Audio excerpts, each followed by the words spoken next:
Hey, it's me, your quick-talking, quippy, self-healing superhero. Got any taglines? Who is that? It's Deadpool, who this movie wanted to be. Damn. That's right. Okay.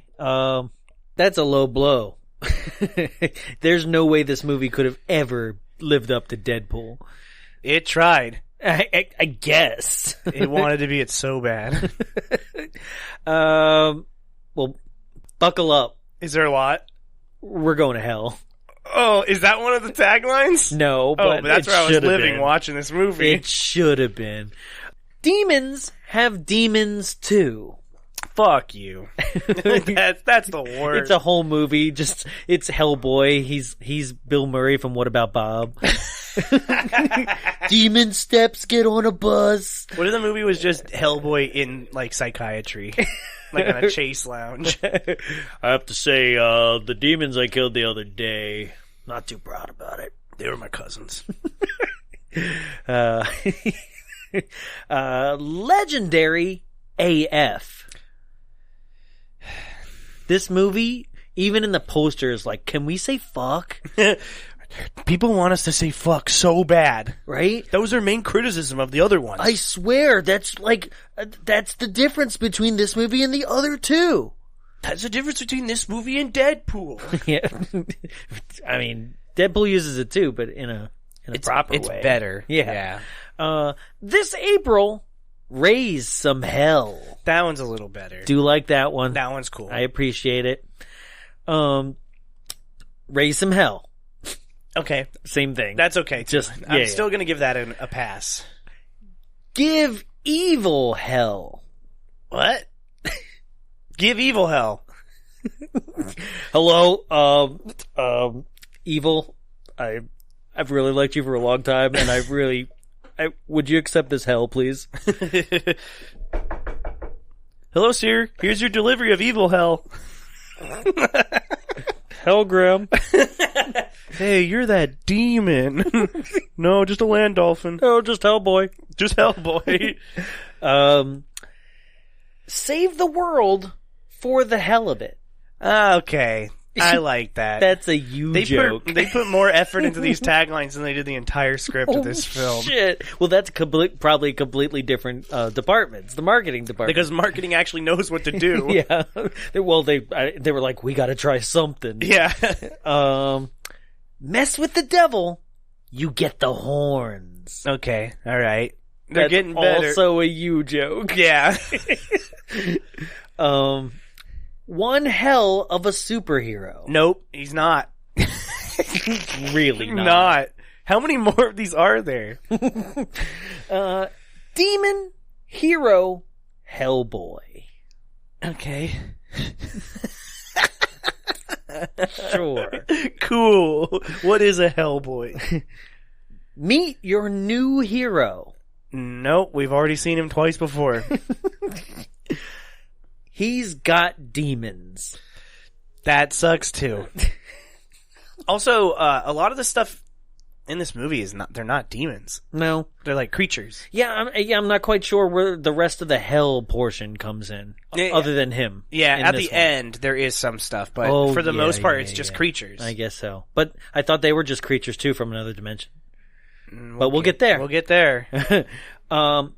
Darkness calls. Darkness! And last but not least, when the world needed superheroes, we got what we deserved. Yeah, the this first movie. wave of DC films. With a budget of $50 million, an opening weekend USA gross of $12 million, a total domestic gross of $21.9 million, and a worldwide gross of $44.6 million. Complete and total bomb. Looks like you're not getting that sequel. With plague infection deteriorations, decapitations, goblins, vampire bats, impalements, Nazi deaths, gunshot deaths, firing squads, hand-burned skull deaths, baby Hellboy, door flattenings, pigmen, bodies ripped apart, tongue rip-offs, mutilated body parts, spear impalements, electrocution, people eating giants, tree impalements, eyeball rip-outs, spirit vomit, baby pigman, fairies, human child soup, zombies, force crushing, handgun face blast-offs, Last Crusade decomposing, cheetah werewolves, shrinking implosions, finger throat slashes, and human skinning, and if any of that makes any sense to you whatsoever, bravo. It seems you watched the movie too, so sorry. With countless deaths, a 5.2 on IMDb, a 31 Metacritic score, and a 17% on Rotten Tomatoes, it's 2019's Hellboy. Let's drop some bombs.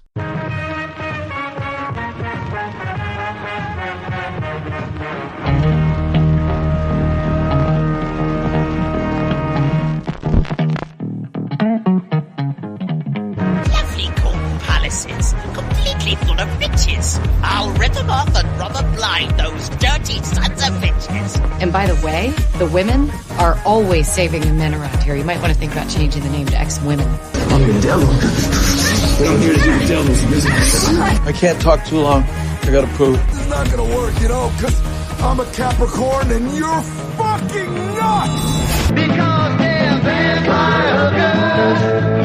Yeah, they're vampire hookers. Well, they're vampire hookers, and blood is not all they suck. Blood is not all they suck. Blood is not all they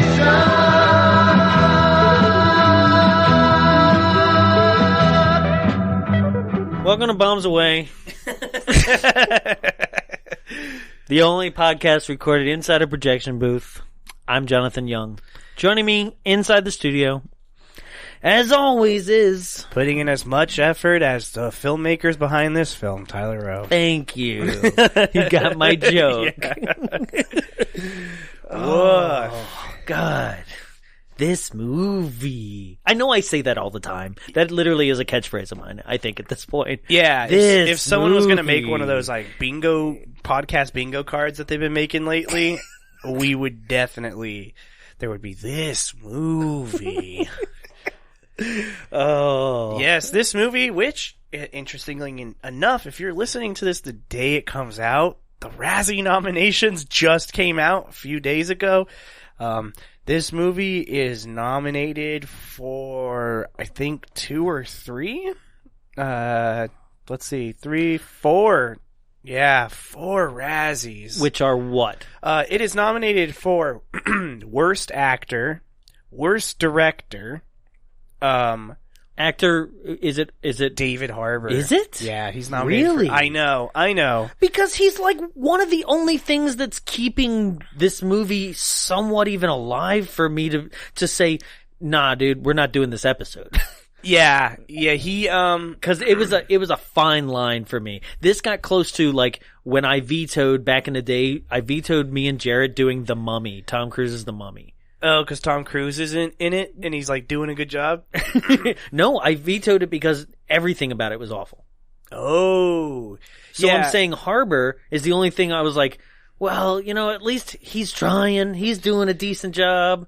And he's not even who I think is the best performance in this movie, so that's saying a lot. Okay. So, yeah, it's nominated for Worst Actor, David Harbour, Worst Director, what's his name? Not Del Toro. Not Del Toro. That's all you need to know. Neil Marshall. Okay. Worst Screenplay, Andrew Cosby. Okay. Worst Remake, Ripoff, or Sequel.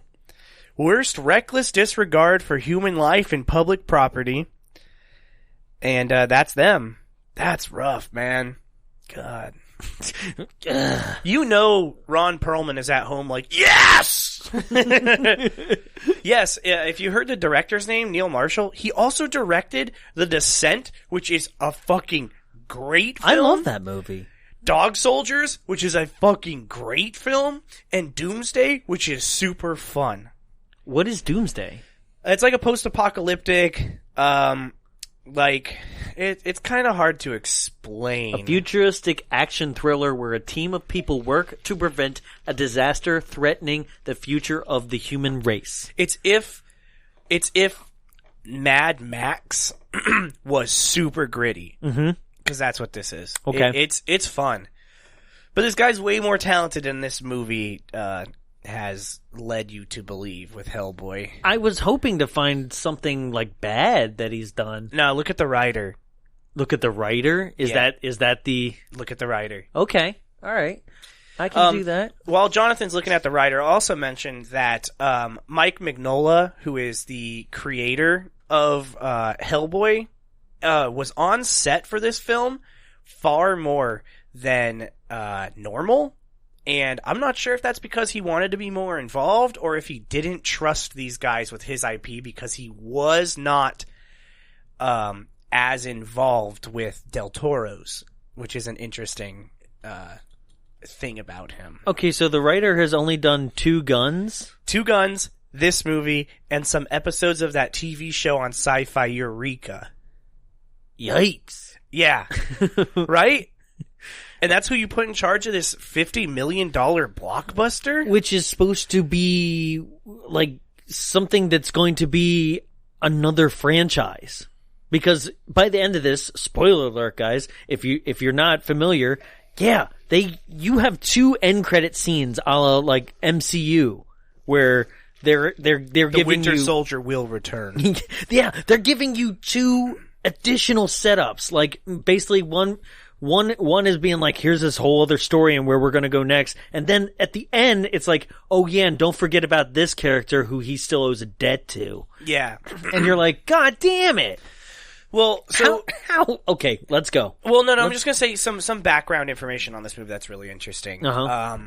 And then background information on another movie that's coming out soon that kind of plays into this. You know, the Hollywood machine churns and churns, and, you know, there's a lot of actors out there who don't deserve any type of sympathy when a role goes to someone else after a while. Sure. But there's some people I really hold close to my heart that say, no, they kind of deserve to be given a chance, right? And one of those people is Ron Perlman, because holy shit does he hold it down in the originals of these films. He put out an independent campaign, basically when Deadpool came out and did really well, of saying, hey, an R-rated superhero movie crushed it. Would you guys be interested if we did a Hellboy 3? Right. Because he was trying to see if anyone was interested in it. It got so much attention. And then unbeknownst to him, they went ahead and went into pre-production for this film. Did not consider him for the role. He actually did not know that this movie was being made until they were like, stop talking about Hellboy 3 because it's being remade. Wow. And the reason I bring that up is obviously it's related to this movie, but it just happened again recently with another movie. What? The new Scooby-Doo movie that's coming out. Okay. Shaggy is voiced by Will Forte. Got it. I see what's coming. Matthew Lillard did not know that this movie was being made and he wasn't voicing Shaggy until the trailer came out. He didn't even know the movie was being made? Nope. There's like that rumor didn't fly around? Nope. Wow. He said, what a cool way to find out you've been fired. And I was like, God damn. I mean, you hit me with the phone, dick. I don't know. I will play a little bit of devil's advocate of asking, like, after a certain time period, are you actually expected to still be cast in the role? I mean, he's been doing it on the cartoons for the past 20 years. Oh, has he? Yeah. I'm sorry, I did not know that. Oh, yeah. After the Scooby-Doo movie, he went fully into voicing Shaggy in all the cartoons. Dude, he's always been hella cool. He's a cool dude. I know we've ragged him on the show. We've done hackers and stuff like that. He's a cool guy. Yeah. I met him at a Warriors game once. Yeah. He was buying nachos. Yo. And I was like, Scream forever, man. Shaggy. Because that's all I knew him as at the time. But yeah, it's just, I don't know. Part of me is so excited that this movie was so bad. Because it's like redemption for I think Ron so Perlman. too. Yeah, like if Ron Perlman was like, yo, you can we try again? I think they'd be like, yeah, sure. Well, so An interesting thing, too, is when this movie's trailer came out, a few days later, semi-suspiciously, I don't know why he did it, Ron Perlman did an AMA on Reddit.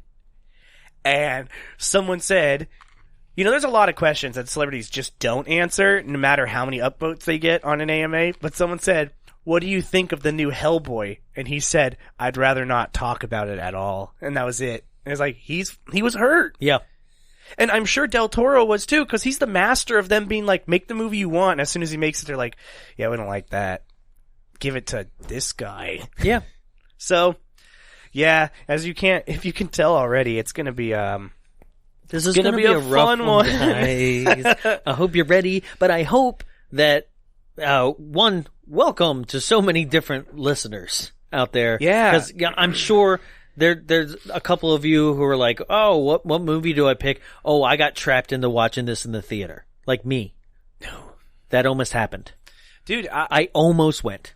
You know what is interesting is my parents always give me shit, and so does Carly, my wife, for those of you who don't know who that is, about how I really take reviews to heart. If I am hyped about a movie and then the reviews come out and it's bad, the hype is gone and I won't even go see it. But you know what? You hold back on a lot of stuff now, though. Yeah. Like, you're very selective for movie theater experience. Because, do you know why? One, it costs money, and I don't have a lot of that. Yeah. But two, I don't want to, like, waste my time. And you know what? 9 times out of 10, I'm sorry to all those, like, but The Last Jedi was one of the worst movies ever made, and it got good reviews. I'm sorry, but critics, most of the time, know what they're talking about. Yeah. You know, most of the time. Don't go into the theater thinking Fanatic's going to be good just because it has a 17% and you want to stick it to the man. Yeah. I know that the critics are not the people who are correct. It is the audience score that always judges what the movie really is. I personally think they should have gone with my Jar Jar fanfiction. JJ, call me up. Just like, damn, man, like, they're professionals. They get paid. They know what they're doing. Darth Binks. Misa gonna kill you, Annie. Misa, see, you two are diodes. Ultimate power! Misa's name is Sheev. Misa is the Senate.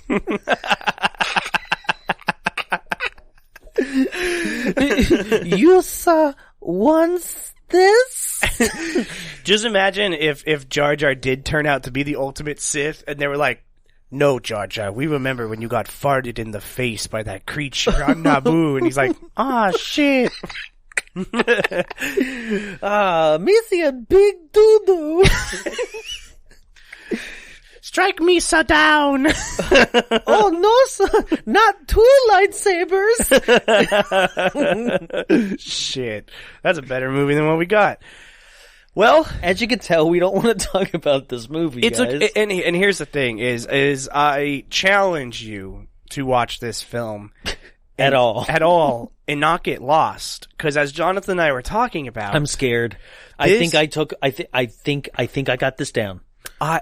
Jonathan and I were talking about how this movie feels like you are watching it at 1.25 times speed. It is literally just, this movie is the fastest paced, slow 2-hour movie I have ever watched. Guys, I actually spent 4 hours watching this movie because in order for me to accurately make sure we got through this episode, I actually had to pause and rewind multiple times in order for me to dictate what people were saying so I didn't get it wrong. It is so confusing. And let's start out talking about... You're fucking welcome. The probably least confusing part of this movie. Well, I just... Remember the joke in Beetlejuice? Where they're like, this reads like stereo instructions. That's this movie. That is this movie. I thought you were going to say, and I've seen The Exorcist 1,000,000 times, and it keeps getting funnier every time I say it. Plus, you're talking to a dead guy. Yeah, the opening of this movie is probably the part... Learn to fool your voice through friends. Great at parties. The beginning of this movie is probably Hell the easiest to yeah. understand. Fuck, we haven't done a Beetlejuice reference. That was a me and Jared thing from back in the Beetlejuice day. references? Wow. Wow, just tell me you want me to do them. I know that movie like the back of my hand. Oh, shit. The Beetlejuice musical is not good. I've been listening to it. Coming to an episode near you. Yeah, Bombs Away stage. Where we go and see a show in theater, like at the Palisades. Then we just are Wallace and Gromit. Ooh, no, not Wallace and Gromit. I mean, not stupid. Jeez, Gromit. Leave it in. You're talking Waldorf and Statler. Yes. We could sit up on the balcony. I wish I was dead. Let's leave. We can't. Why not? We're bolted to the seats. It's okay, guys. All right. So this movie opens with We're in narration. We're in England during the Dark Ages. And this movie right off the bat wants you to let you know that this isn't going to be like that other pussy shit that you watch with the other Hellboys. This is dark and It's edgy. gonna start upside down. And it's going to say fuck. a lot. Yeah. Like right here, right now, by Frank from Hot Rod. I'm going to kick your ass, Frank. I'd like to see you try. God, I just can't wait till you can get better so I can beat you to death. I doubt it. Wouldn't even matter, boy. My time is done. Yeah, it's Ian McShane. Also Blackbeard from the bad... When Pirates of the Caribbean movies started getting really bad. You know what?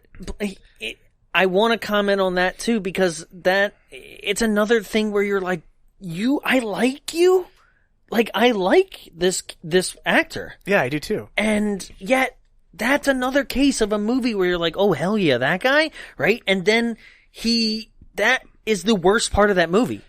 That's because that's what they're banking on you going to this. So this movie, right? like Blackbeard, you're like, the mermaids are cool in that movie. That's the best part of Pirates 4. But all that's cool. And then Blackbeard has this like cool like controlling the ropes of his ship, right? It's like an S&M show. And yet that only gets used as an example of his power and then never used like to solve a problem or anything ever again. And you perfectly hit this movie's problem. Mm-hmm. Nobody on Earth wanted to see a Hellboy that was not Guillermo del Toro and Ron Perlman.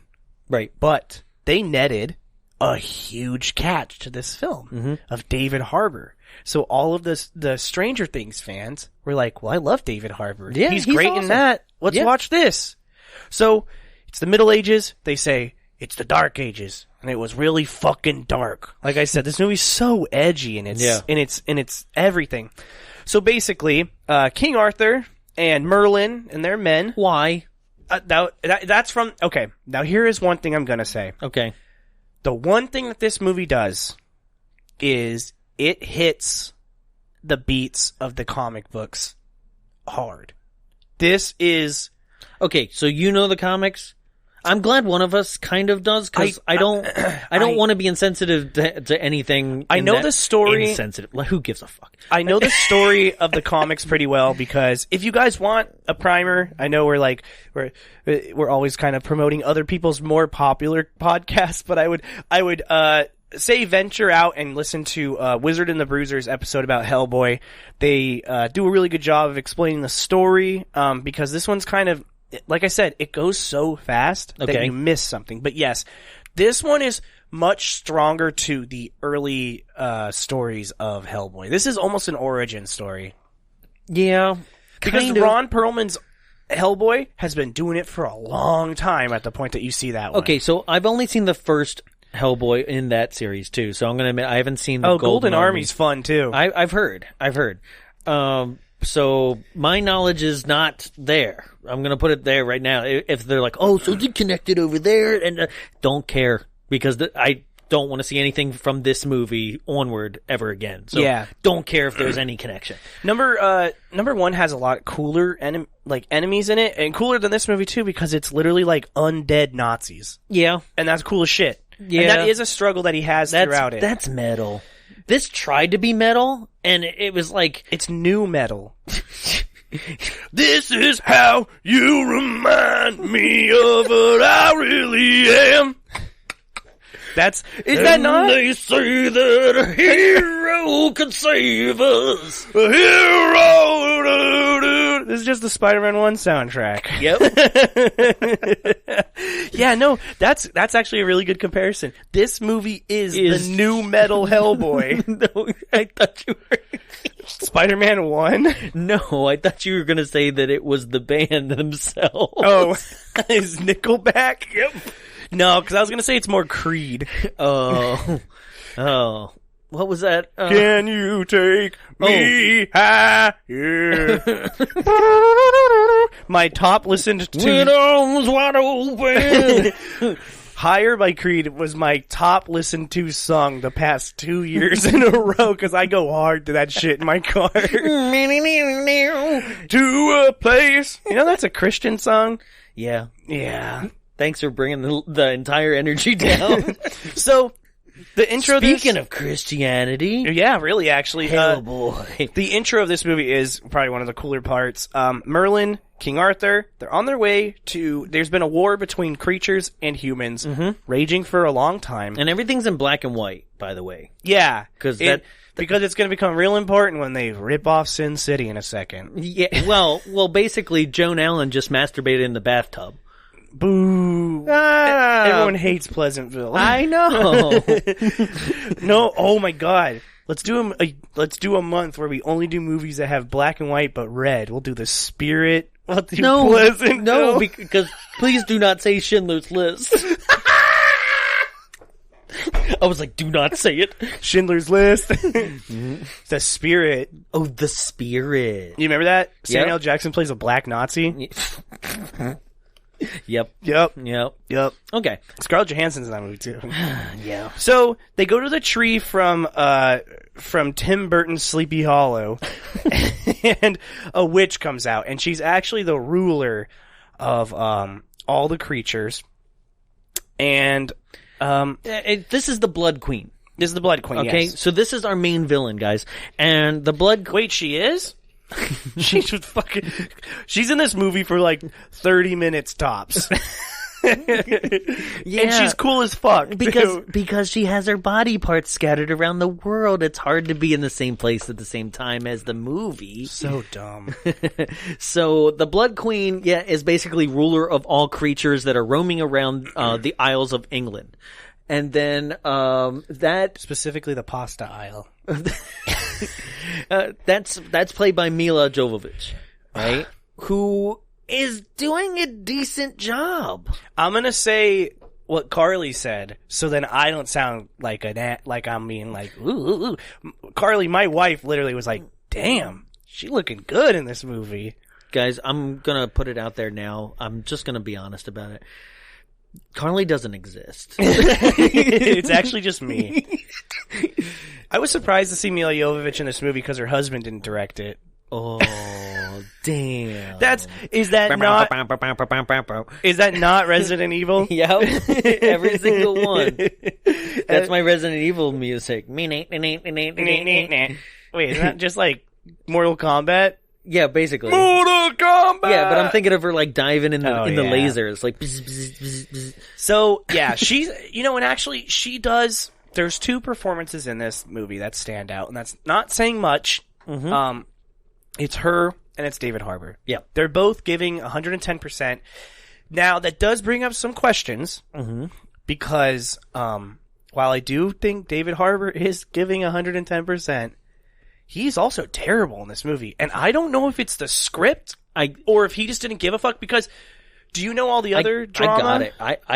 I have my answer. What's your answer? I don't want to hear your drama yet because I have a theory. Say yours and then I'll say what happened. I think it's almost 100% the script.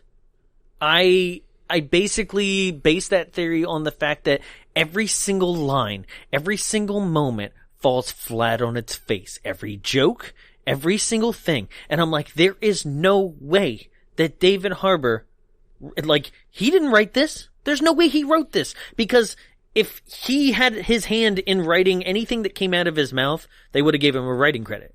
There's no, he didn't write this. This is junk. There's not a single joke. I don't think I laughed once. Maybe. There's a couple times I laughed. If I did write it down. So we'll get there. Okay. So here's the background on this. David Harbour, they were shooting the film. It was a disaster the whole time.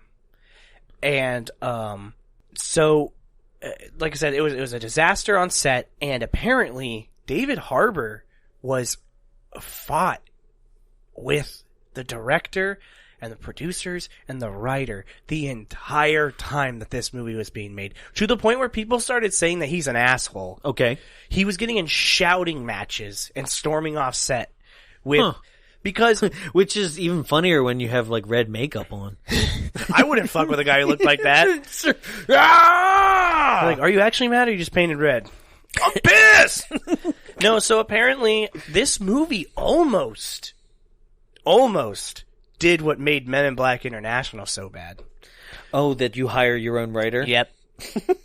Oh, I can't believe that one escaped us for 2019 on this thing. I'm thinking I'm holding it for something. But so here's the thing about that is like, so he was in constant arguments with them. Apparently he would storm off set and just be like, this isn't the character. Yeah. Because he was so stoked to do this. The dude got fucking ripped for this role. Yeah. Especially because, like, we know what he looks like from Stranger Things, too, with his shirt off. Well, now you know what he looks like in the newer season. He's, like, ripped. Yeah. But, yeah, so I feel bad for the guy, but you can tell that he was worn down from it. So... Yeah, he's just lazily kind of going through That's what I'm saying, and that's why I'm kind of like, damn, dude, come on. Yeah. You could have actually lifted this. Yeah. So, it's the Blood Queen. Yeah, she's betrayed by her fellow witches. Her sisters. Her actual sisters. Yeah, they just straight up were like, kill her. And this is where we realize that the Blood Queen has Bioshock powers of like bees. Oh yeah. She drank the bee the tonic. Yeah, the bee. Oh, tonic. That's right. My favorite is Infinite, so they're called Vigors in that one. Yeah, that's bees. Right. She set a bee trap on the floor for a splicer to step on. Super nerd joke. But yeah, so and it's actually not bees though, it's like fucking flies, and your like whole body rots around it, which is cool as fuck. Yeah. And then so basically when she starts to attack King Arthur and the group, Merlin, like, there's a real Merlin, guys, in this movie. And he's got crusty skin on his face. Well, okay, well, come on, moisturize. Okay, why does every movie have to be this thing in which we have to make sure that it's tied into our own history? This is from the comics. Is it? Yep. Yeah. Okay, fine. Even the Merlin stuff? Yep. All right, fine. Yep. Cool. I know. Whatever. So they slice her head off. Okay, yeah, they slice her head off. All of her blood goes into the tree. Okay. Which is why I said it's the tree from Tim Burton's Sleepy Hollow. Yeah. It's the same thing. It's the tree vagina. Yeah. Yeah. Except Christopher Walken isn't in this movie. Right. And a giant horse doesn't go through a big vagina. I wish. But this is the part where I immediately started writing, I go, is the CGI really this bad, or is it just that weird Pleasantville effect where the black and white is intermixed with the red blood? Red. All right, guys, listen. This is the worst video game cutscene I've ever watched. This whole movie. The CGI in this movie gives okay. I'm just going to say it now since we're on the topic. Yeah. There is a character that we're going to see later who I keep calling Bebop. Yeah. Okay. You took the joke for later. Yeah. We'll say it later again, but he looks akin to when Scrappy Doo turns into a monster in Scooby-Doo. Oh. That is how bad the CGI in this movie is. Yeah. And it relies so heavily on CGI. I don't think there's anything practical in this movie other than Hellboy himself. Yep. I would say that. It is fucking terrible. The CGI is a joke $50 million budget, $5 went to the CGA. They got it on Fiverr. Hello? What would you like me to make edits? We need you to make a goblin. I don't know. Cool, I'll make turtle. They look like shit, you guys. Yeah. Like it genuinely. By the way, that's Fiverr experience for Yeah. me, guys. You can find me on Fiverr at Rodude. Are you really? Yeah, that's how I did my commission. Oh, cool. Why aren't you plugging that at the end of every show? It was hard. Doing a commission paint job sucks. But hit me up. No, so the goblins also look like those little aliens from Galaxy Quest, the one that they find on the planet. Yeah, They just right before the reuse rock assets. monster. Yeah. Yeah. So they cut her head off, and then King Arthur basically tells knights to spread her head and all the rest of her body parts. They chop her up into 5 different cases, and they put a special spell on the cases that they can only be opened with the with the spoken words of a man of God. Which that's completely fucking thrown out later that we'll get to, but whatever. Ricola. Right there on the Alps. Yeah. So yeah, and they set off and they leave him. Then this movie keeps on chugging. Yeah. So basically, at this point, Hellboy is going to Mexico, right? And the music's like. Okay, do you know what's wild about the music in this movie? What? I just want to touch on it right now, and I'll mention it again. It can't decide if it's Guardians of the Galaxy or it's just going to do a its car own commercial orchestra. Yeah, yeah. This music was written by the guy that writes the music for like Chevy and Home Depot commercials. Yes. But also another complaint about the music in this movie. Like a rock. If you're trying to make an action sequence seem fun, loud music is what you want. And the music in this movie is so quiet all the time that it's just like, well, what the fuck was the point of even putting a score under this? So yeah. So yeah, he's on the phone with his dad. We learn Dad Ian McShane. Yeah, it's Ian McShane, and he's basically like, yeah, I know, I gotta go get my friend. And Hellboy is going to be played tonight by Freddy Krueger, guys. So yeah, I'm going to get my friend, and I've got a gentle touch. That is kind of a funny joke, setting up for the humor. It's a funny joke, but also, okay, he breaks his iPhone by like punching it with his rock hand. Okay, everybody knows what Hellboy looks like. He's a devil. His horns are cut off, and he has a rock hand. He has a rock hand, right? He is like, it looks like the Thing, but it didn't finish. Like a rock. Like a rock. Yeah. So, and he tries to that phone call he was on an iPhone on speakerphone. It's next to him in the car, and he tries to silence it with his rock hand, and he breaks his phone. He's like, not again. And I'm like, again? Why would you do it then? So here's the thing, right? Here's the first joke. You know that Jonathan and I, as people who aren't good at comedy, we can tell you when there is bad comedy. And bad comedy is not knowing when to not say something. The funnier joke here is that it just happened. I have a gentle touch. Hangs his phone up and it cracks, like, and he doesn't say anything. No, doesn't even say anything. That's just funny in itself. That's a sight gag. Yeah.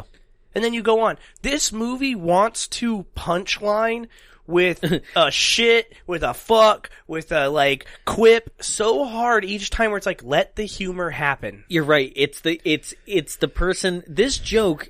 I mean, this joke of a movie. Yes. This movie is like a movie that if the writer was actually sitting next to you and he kept elbowing you when the joke hit. Yeah. Being like, going like this. Hey, this is the part where you laugh when he says shit. Shit. Jesus Christ. I like peek it. Sorry for everyone driving their cars. I just blew out your windshield. And Tyler's always edging for you guys. Ew. Just wait till I get real loud at the end. Oh, damn. So, yeah, he goes inside, and again, there's so much cool shit put forward in this movie that just falls. So, yeah, he enters, and here we are. He's in Tijuana. He's at a luchador wrestling match. And so basically everybody's talking in Spanish and they're translating it, and I do like the subtitles here. They're a little comic-y. They're not your typical boom straight line right at the bottom. Yeah, they move around for where people are actually talking. They're about mouth level. Yeah, and they actually are like they have a drop shadow to them, so they're like multi-layered. It's a really cool effect that will never be seen again, right? Yeah. And because like why not let all the creatures talk in some crazy like So here's I'm sorry. That was an offensive way of portraying Spanish. Hey, only they can call themselves that. So here's the thing about the world that this movie presents. In the first one, they very much are a secret operating society. Yes. This movie straight up throws Hellboy on the street as if everyone knows monsters exist. Yeah, like because so he goes into this ring, and the reason he's going to rescue his friend is because he was supposed to be investigating a group of vampires, right? And then he disappeared. Well, big shock. What do you think happened? Big shock. He's a vampire, you guys. Hellboy fights him, throws him on a peg. He dies. Everyone in the room, when he takes his hood off, is shocked as if all they've seen is a big man, not a devil. Well, that's the thing, right from the start. So, like, this luchador, right, before their fight starts, he grabs the microphone and he's like, "Ladies and gentlemen, motherfucking Hellboy's here." As if everyone's supposed to know who that is. Right? And then, like, the lights get put on him and you're like, "Oh, Jesus Christ, he looks like a burn victim." Yeah, and they're just like, his makeup is sometimes really good, and sometimes bad. like, where you're just like, "Oh, God, you're just, like, you look like an unfinished person." Yeah. So, but when he takes his hood off, everyone's like, "Okay, go for it, fight!" Yeah, they're more shocked by the fact that dude's a vampire than they are that there's a demon, a 6 foot tall or 7 foot tall demon walking around in there. Oh, also there's a weird. So yeah, the fight is just a horrible CGI mess where like first it's just Hellboy versus the guy in the luchador mask, but as he begins to reveal himself, right before he takes off the luchador mask, there's this horrible ADR. Yeah, horrible, like all of it. And then he pulls off the mask, and then he starts turning into a giant, like, fucking man-bat from Batman. Yeah, Crypt Ghoul from Warhammer. There you go. Yeah, for people who play that. Sure. No one. I think I'm a little bit, I mean, at least I gave him the Batman animated series. There we go. Man-Bat, that scene in fucking, what is it, Arkham City, when you climb on that building and the Man-Bat shows up. Yeah, and you have to keep grappling his ankle. Yeah, damn, that's a good game. Yeah. Anyway, damn, now I want to go home and play. But yeah, so he fights him. He fights him, but then he throws him up in the air, and he lands on the corner post. Right, and it goes stake through his heart, and the guy's like dying and transforming back into his friend. And he's like, right? "Oh shit! He's like, I didn't mean to do that." I'm like, "You didn't mean to throw him exactly on a spike?" Yeah, and then he's like, "You're gonna cause the end of the world anyway. Thanks, bye." Yeah, he's like, I guess I gotta tell my dad about this. So he's getting drunk at a bar. People find him. Yeah, and they're gonna take him home. Who cares? He goes, "How'd you find me?" Awful CGI scorpion. Yeah, that shit looks terrible. What was that? That makes the Rock and Scorpion King look good. Like basically he's drunk laying on the table and a scorpion like crawls on his hand and then just stings him and he's like, "It's alright, bud, you're just doing what you gotta do." Yeah. And it's like, that's kind of funny. But why does the scorpion look so bad? Yeah. It literally is existing. For those of you who may know, I've seen CGI scorpions before. Well, what I'm saying is for those of you who may understand what we're, I'm pretty sure Jonathan does, what I'm talking about when you're talking about VFX is, this thing lives on the top layer. Yes. I know what you mean. There's no dimension to it. It literally looks flat. Mm-hmm.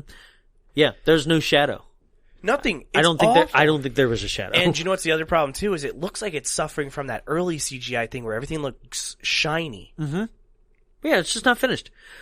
So now they're bringing it because they're like, "Your dad needs to see you," and he's like, "My dad, I go anywhere for my dad." So they take him to Colorado. Yep, and at this point we're actually officially introduced to Ian McShane's performance of Professor Bloom. And what's the thing they work for? Is it like the FBPI, the Federal Bureau of Paranormal Investigation? I think so. I mean, that's the same as the comics and everything, Yeah, right? you gotta be careful investigating that stuff. Make you go cross-eyed. The 12-foot demon will come in your room and scream, and your eyes won't work anymore. So you're paired up with Agent Baggins. Come on, ghost, you bitch! Takes his glasses off and his eyes roll in his head, and the ghosts just run away. So, Hellboy is there in his apartment, and, Ian McShane comes in, and he's like, my son. And we're introduced. And you're like, okay. And we're introduced to all your favorite characters. We've got Selma Blair's character. It's not played by her anymore. We got Abe Sapien. Oh, wait, that's right. He doesn't have any cool partners in this movie until about three-quarters in. I'm like, what are you talking about? That's what I'm saying. It's like, this is a misfire on all steps. Because the reason why Hellboy with Ron Perlman is so good is, one, it's because it's Ron Perlman and Guillermo del Toro. You can't go wrong. Right. There's a reason why Blade 2 is the best Blade. But fair. Selma Blair and that other dude carry that film as well. Yeah. There is no one else carrying this film. Because for the most part, this movie is, all right, send Hellboy on a fetch quest. Yep. Yeah. So it's just a father-son moment. He's taking and filing his horns down. Yeah, and Ian McShane does have kind of a cool little dad moment where he's basically talking about like how important it is to shave. Yeah, I know, right? Because like his name should have been Hairboy. Yeah, his back is gross. Yeah, looking like my ass. It looks like you. Yeah, yeah. He tells him it's a very cute moment. Honestly, it is one of the more emotional moments that hit. But the problem is that there needed to be more of these moments because as it goes on, you're like, when the inevitable happens to his dad, you're like, but what? Like, I don't even care because I haven't spent enough time. You're right. That's the whole thing. Like, this movie is Dad dies at the end of part 2, writers. Yeah. That's when Dad dies. Always. This movie's concerned with showing you one character and it's Hellboy. Mm-hmm. They don't flesh anyone out. That's the name of the movie. We can't write anyone else. God, you ever try to write 2 people? Fuck. Thank God it was written in a comic book for me. God, it's not Cheetah Man. God. Anyway, catch me on Sci-Fi at 9 p.m. on Eureka. Damn. So, yeah, he explains to him that he needs him to go talk with this group of people in England, correct? Yeah, I do like there's a line here where this one made me laugh where he's like yeah, he's a friend of Ra, and he's like, Ra? Yeah, I met that guy in the underworld once. Yeah, and right? see, that's cool and that's funny. There's certain little things where you're like, okay, well, and that is one of the biggest problems. Boom, there it was. That's what I was thinking of earlier, is the tonal shifts in this movie of deciding what it wants to be. Well, and the other thing is, yes, Hellboy is kind of quippy. Yeah. But he's more gruff than he is quippy. Right. But this Hellboy is quippy. This is Deadpool with horns. That's what everybody thinks that we want all the time, man. There's a fact that I just saw that trivia fact too. Hobbs and Shaw had actual Ryan Reynolds in it, basically doing Deadpool quips. Go up really quick because there's a trivia I want to read everyone, which I'm sure you felt as well. Basically, what it was saying is that when the first trailer for this movie came out, everyone was like, "Wow, so you're just ripping off Deadpool?" Yeah. And they scrambled and then put out a second trailer, which is one that a lot of people remember, where he's riding on the dragon with and it was much more gritty. Yeah. No, here's the problem, you guys. We want R-rated superhero movies, but it doesn't have to be Deadpool. No. It can be, as we just learned, Joker. Yeah. It can be this new Batman that's coming out. It can't be Venom. No. Venom was PG-13, though. Oh, that's right. Yeah. That's right. They pulled the rug out from under us. It can be Logan. It can be gritty and violent, but this movie, the only thing it has going for it, and it shows, is that it's rated R. That was the only marketing experience they had for this Yeah. movie was, well, you loved Ron Perlman and Guillermo del Toro. Now gear up for an R-rated What movie. if they grew some balls? What if they said, fuck? What if Hellboy fucks? Damn. I wish we got that. Yeah, that would have been cool. Damn. I wish there was more sexual tension between him and the Blood Queen. No, that was an awkward child relationship already. What? That's not his mom? You said Blood Queen. No. I was thinking, No, not that little kid that I was like, Oh, yeah, Yeah. okay. Yeah, All right. no. All right. So, guys, like he said, Hellboy is sent on fetch quest. So here's his first one. Okay. And I thought I missed something, but no, this movie's just like going so fast. Okay, so Hellboy goes to England to the Osiris Club, okay? And Remember they're- that name, because that's going to come around a couple times here. So the Osiris Club is a club of monster hunters. Oh, I got you. You ready? Oh, you got it all? I got it all. You Because got the lore? okay. So, apparently, guys, giants roam around the Isle of Whales forests, right? And they eat anyone who comes into the forest. They love the taste of our bone marrow. All right? So, sometimes they rise from the grave like zombie giants, apparently. That's a thing. That's an actual folklore. Okay. Yeah. Oh, okay.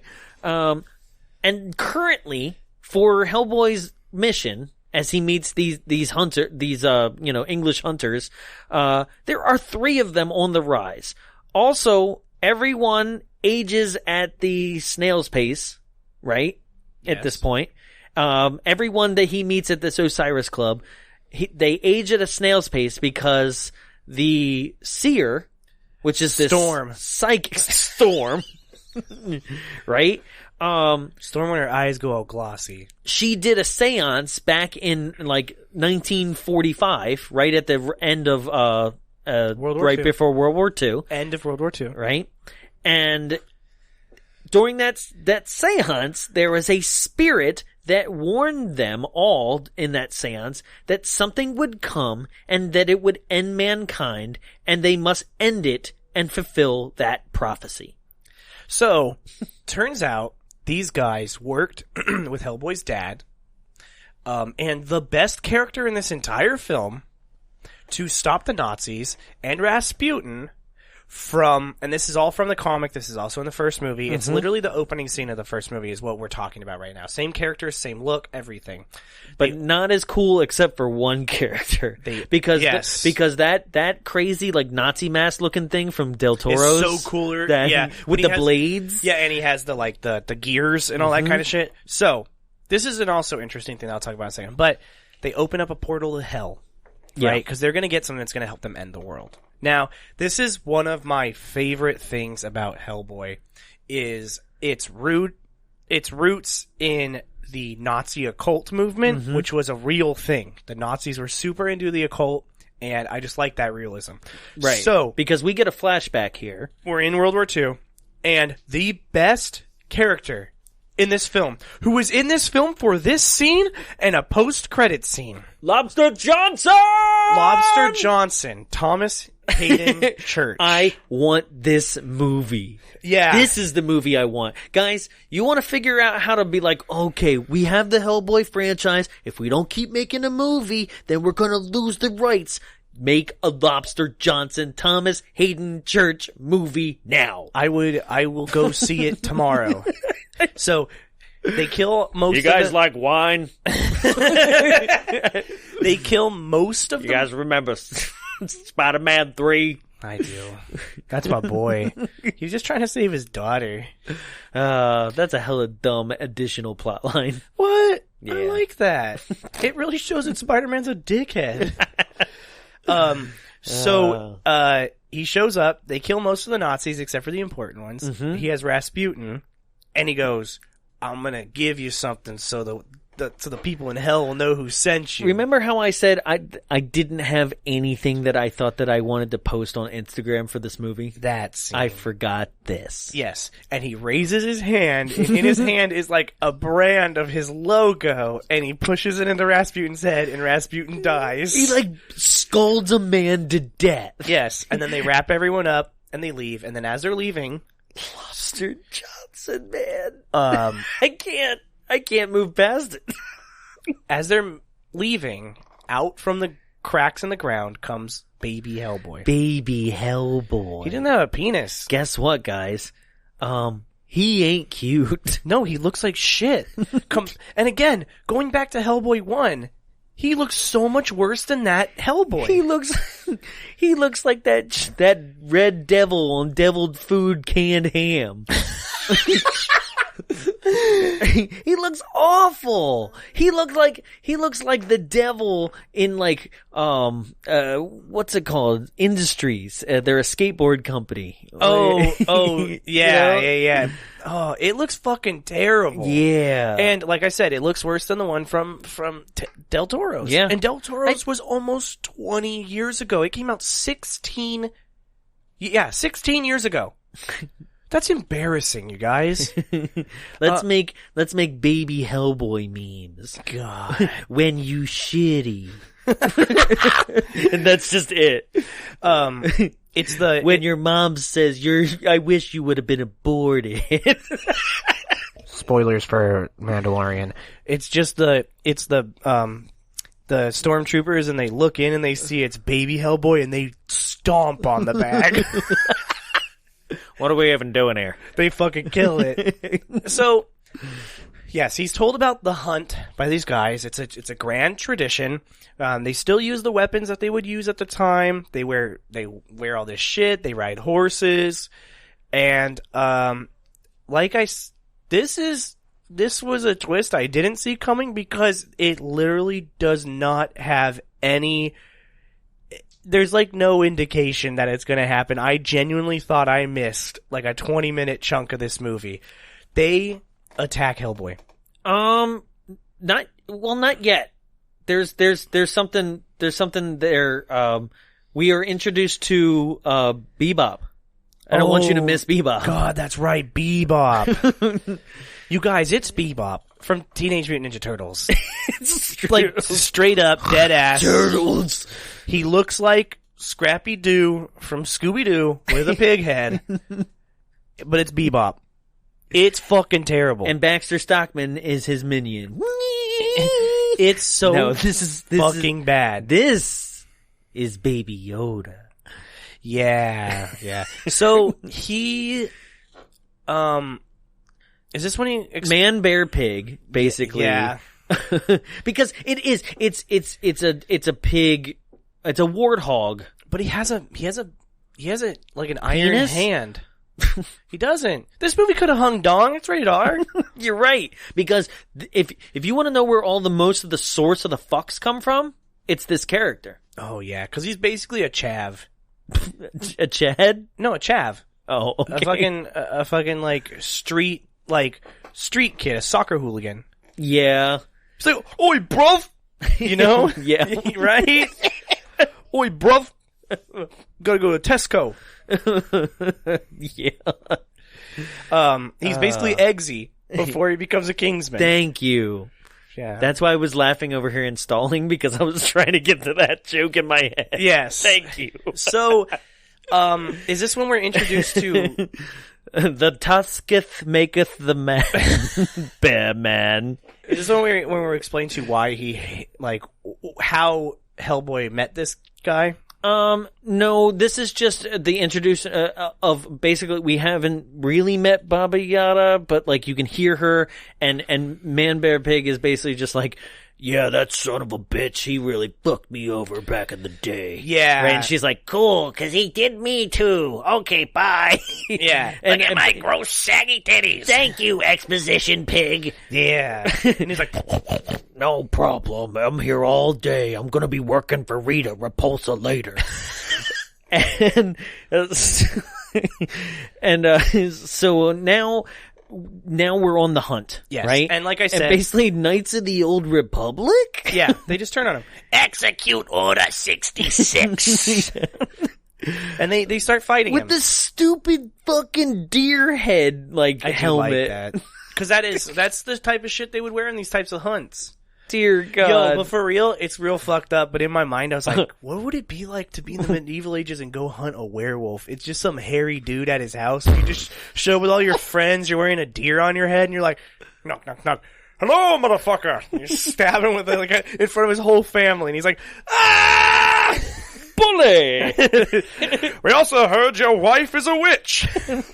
We're gonna tie a rock to her, and if she drowns, she wasn't. Oh, no. They don't even care. They're like, sick. 2 in 1 day. Anyway. Do we even have to watch? Let's just go. I'm gonna die tomorrow because I didn't wash my hands after taking a shit today. Well, how about some horns? So, yeah. They fight him. He's getting his ass kicked. But also, like, Hellboy's dumb as fuck. For not anticipating that? Yeah, so am I, because I didn't. How could you not see that? You didn't see this coming? No. How could you, but as Hellboy, how could you, in the scene earlier, because what I didn't say in that part, is that the prophecy was like something will come and they will have to destroy it, and then he goes, oh, did you take care of it? And she's like, no, it's you.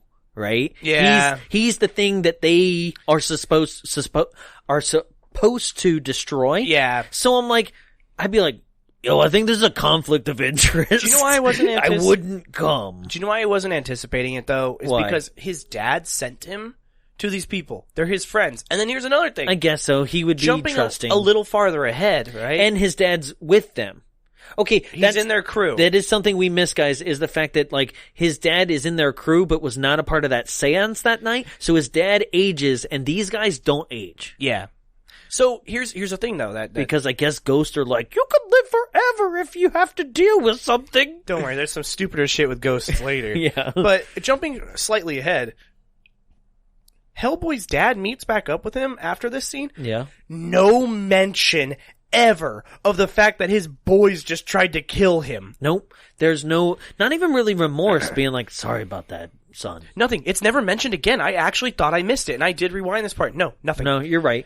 So yeah. He gets saved by Deus Ex Troll Machina, and a troll just kills him.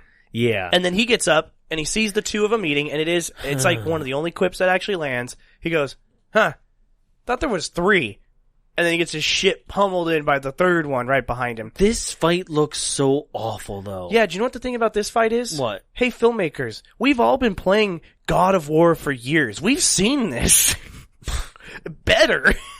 I've not played that game, but yeah, you know what I'm talking about, though? I do. When Kratos is up on them, like, and like doing all those combos on them. Well, you do the same stuff in like Force Unleashed and everything, where it's like, now hit triangle, now hit square. Yeah. Like, and you know what's the thing is? This fight is so uninteresting, and the music is genuinely this loud.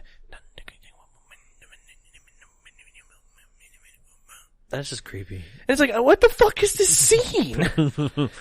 So, it's such an uninteresting fight, and all it is, again, is violent. That's it. That's all this movie is. Yeah. It's swearing, and there's blood. There's, he takes and he jams a tree through one of the giant's jaws. This is where he pulls an eyeball out of a giant's socket. Which is what you do in one of the God of Wars when you fight a Cyclops. That's hella cool when it's a Cyclops. Yeah, you rip it, you grab his head and you rip it out, and it's like, Yeah. Yeah. He does that. He throws that eyeball at somebody else, I think. I don't know. There's just a lot of stuff going on. All of it's very uninteresting and a little bit on the gory graphic side of like too much. But not even too much in like too much violence can be fun. Yeah, of course. I love Kill Bill. Hateful Eight. Yeah. Like, but this is just like, well, the stakes are low because this is CGI and I just don't give a shit. Right. And it's just like, look at all the boogers and snot. And you're like, okay. It's like if the creator of Ren and Stimpy made this movie. Oof.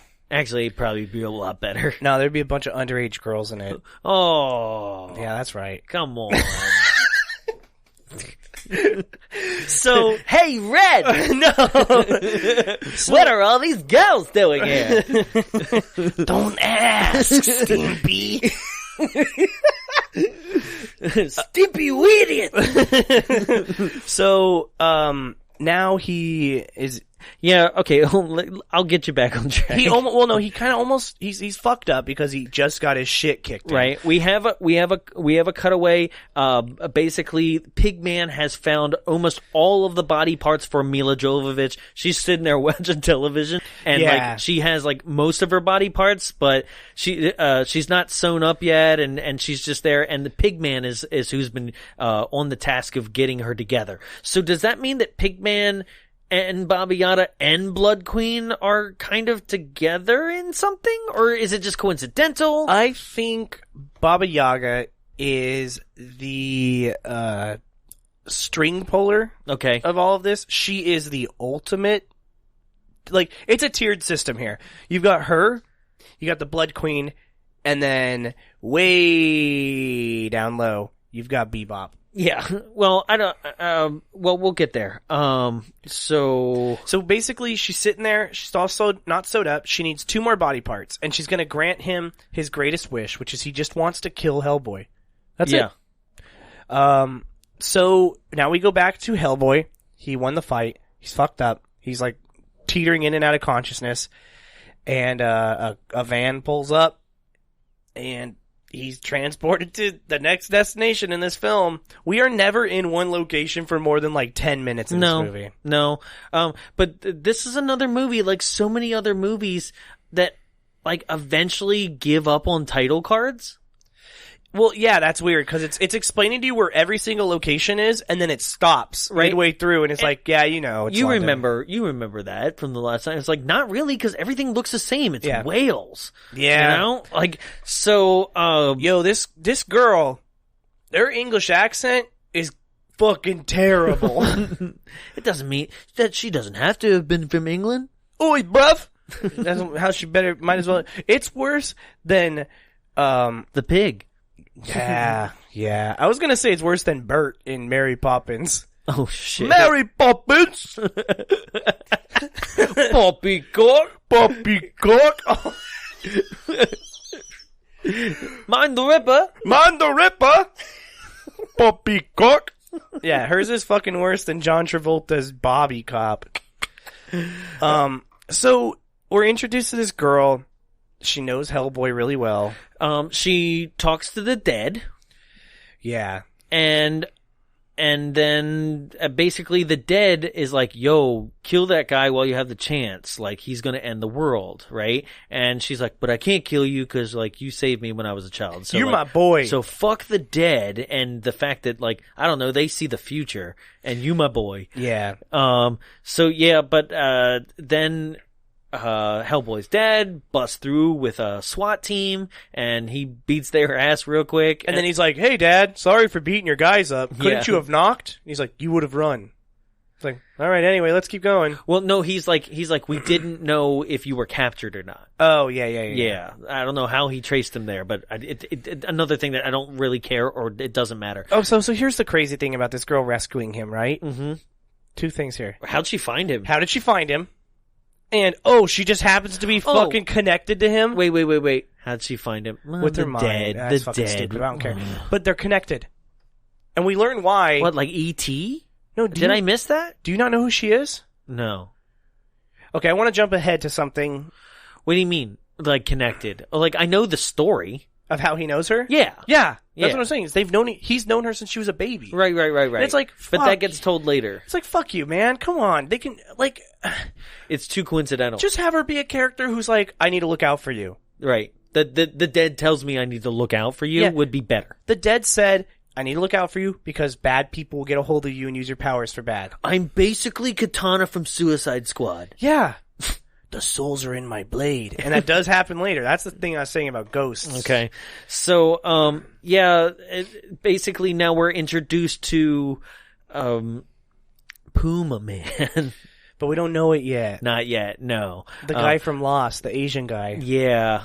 Johnny Gat from Saints Row. And he is doing this weird, dumb red herring where you're like, he's a traitor the whole movie. He just hates creatures. Well, yeah, where like he hates creatures. He is going off on his own to get like a bullet that could kill Hellboy, right? He is constantly injecting himself with a serum throughout the whole movie. You're like, and so they keep doing this red herring that he is going to turn out to be a traitor.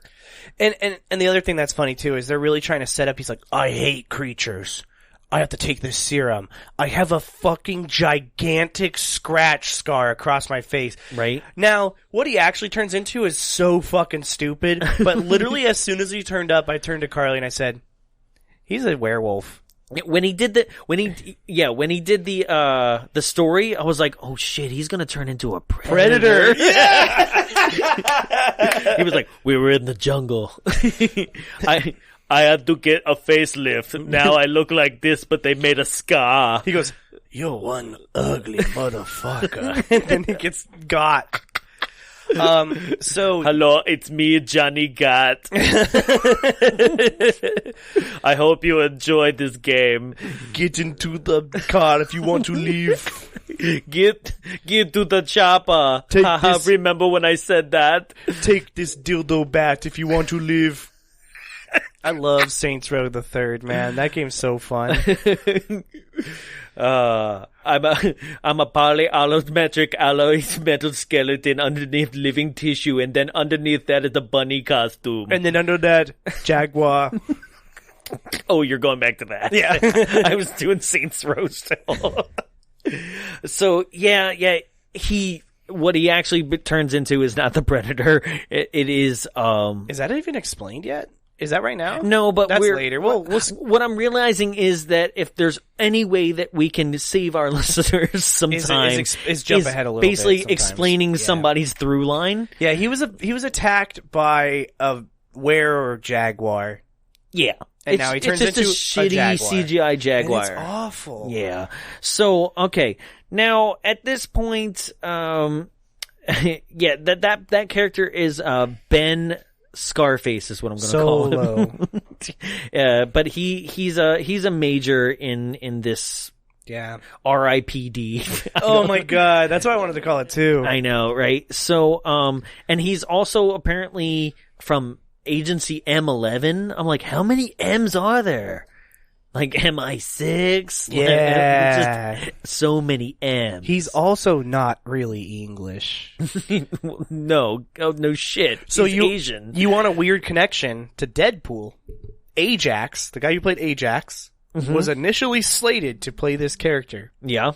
And in an unprecedented at the time, take notes, Scarlett Johansson, he found out that this character in the comics is Japanese. And he said, I'm not going to take that role because I'm not Japanese. Now, this guy's Korean, but at least he's Asian for the role. But yeah, wild that they even tried to get a guy from Deadpool to play a character that absolutely was outside of the realm of what he should have been playing.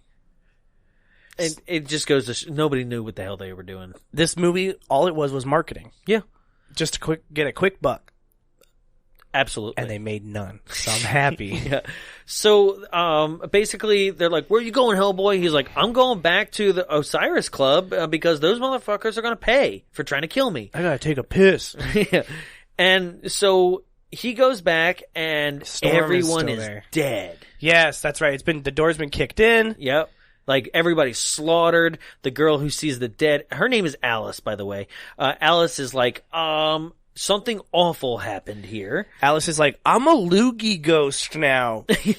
This is hella fucking disgusting. It looks so gross. Okay, it looks like Kane from Poltergeist 2 when he gets vomited out of. Yes. Remember that? Yes, it's fucking gross. I'm so happy you remember that with the fucking scorpion monster it turns into. It's a veiny loogie. Ew, and it's God. connected to her lower half. Right? Well, what happens is basically Alex walks up to a dead person, right? And then is able to touch them, and then that person's like soul or something comes out of Alice's mouth and is like this ghost loogie. Yeah, it's like a shitty CGI version of the Blob, right?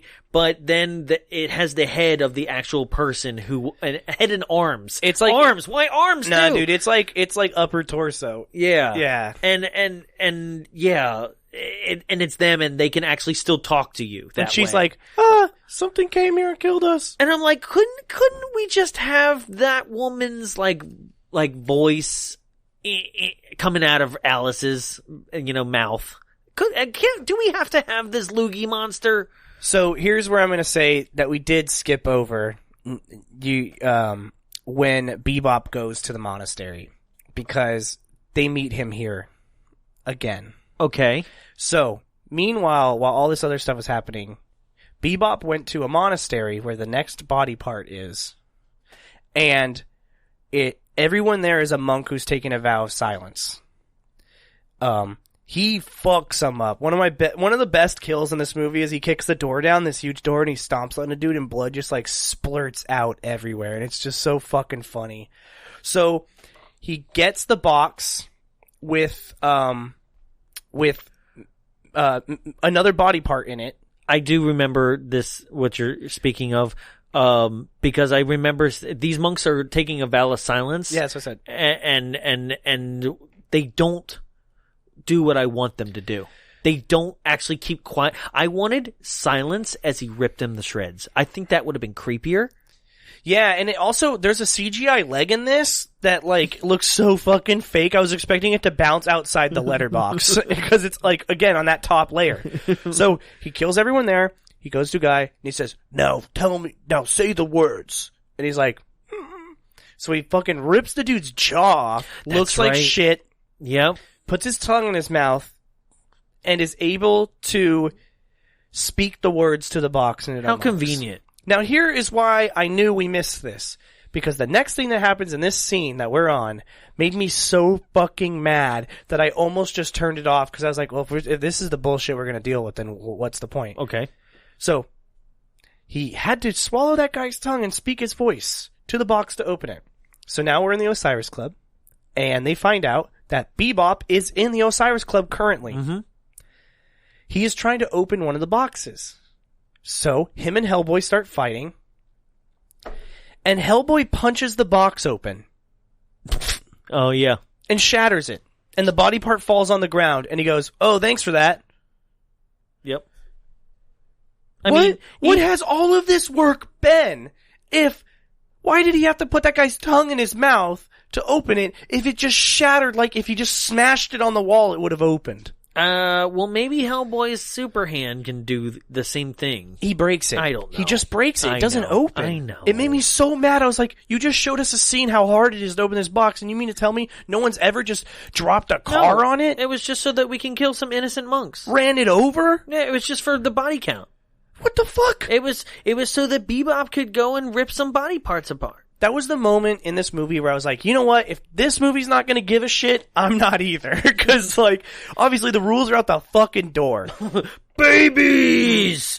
They're babies! So, he leaves. Now he has all the body parts. And... yeah, well, he had all the body parts, and then basically... jumping back into the Alice and the dead of the seer, right, coming up out of her mouth, and basically it's just like, yeah, sorry about trying to kill you there, Hellboy, but there's some things that we're going to be cryptic about, even though the end of the world is still here. And you're just like, what? I mean, can we just reveal to people when why are we holding it back? It's not one of those things where it's like, if Hellboy doesn't discover who he is on his own, then it'll never happen. It's not that. It's just like, we need to not tell you everything because why not?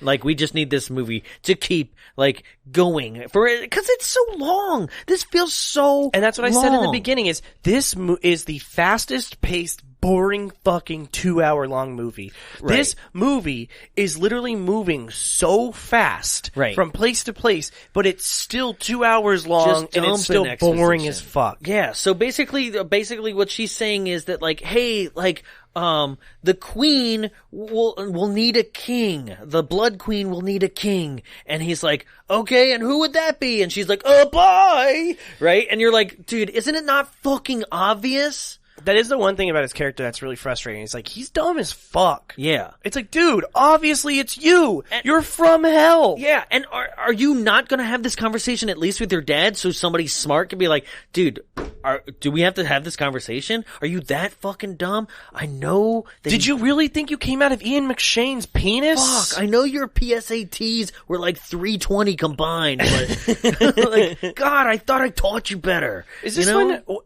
God, shaving off your horns just ruins brain cells too. Did we miss where someone explains to him who his mother was? No, That's yet. not yet. That's by the Blood Queen. That's right. So Hellboy actually meets the Blood Queen right there. They're in each other's, like, because she does some, like, astral projection, right? Yeah. Like, basically just opens up, like, a portal, and it's just like, yo, what's up? You seem like you could be my king. All right, cool. Later, and he's like, what the fuck was that? And He's it's like, maybe the thing they just talked about, dude. A queen. Yes, Blood Queen. You can be my king. And so, yeah, now Is this when we go to Birdhouse? Well, we're seeing that, Scarface has a drug problem. We don't know what it is yet, but, we've already Scarface told you. does have a drug problem. I'm reloaded! You bought the cockroaches. Say hello to my Puma friend.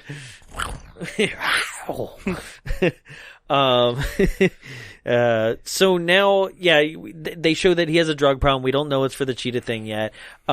This is where we get the backstory of Alice, right? So Alice explains to Scarface, like, yo, this is why I love Hellboy, because, like, apparently fairies exist in the world, and fairies, steal babies. And then what they do is they switch your baby with a changeling, which is, again, a real folklore thing. That's where, that is one of my favorite things about Hellboy as a this property. was creepy. Is it is rooted in real folklore and cryptids and all that kind of stuff. So a changeling is a thing that gets put in a thing that is not what it is.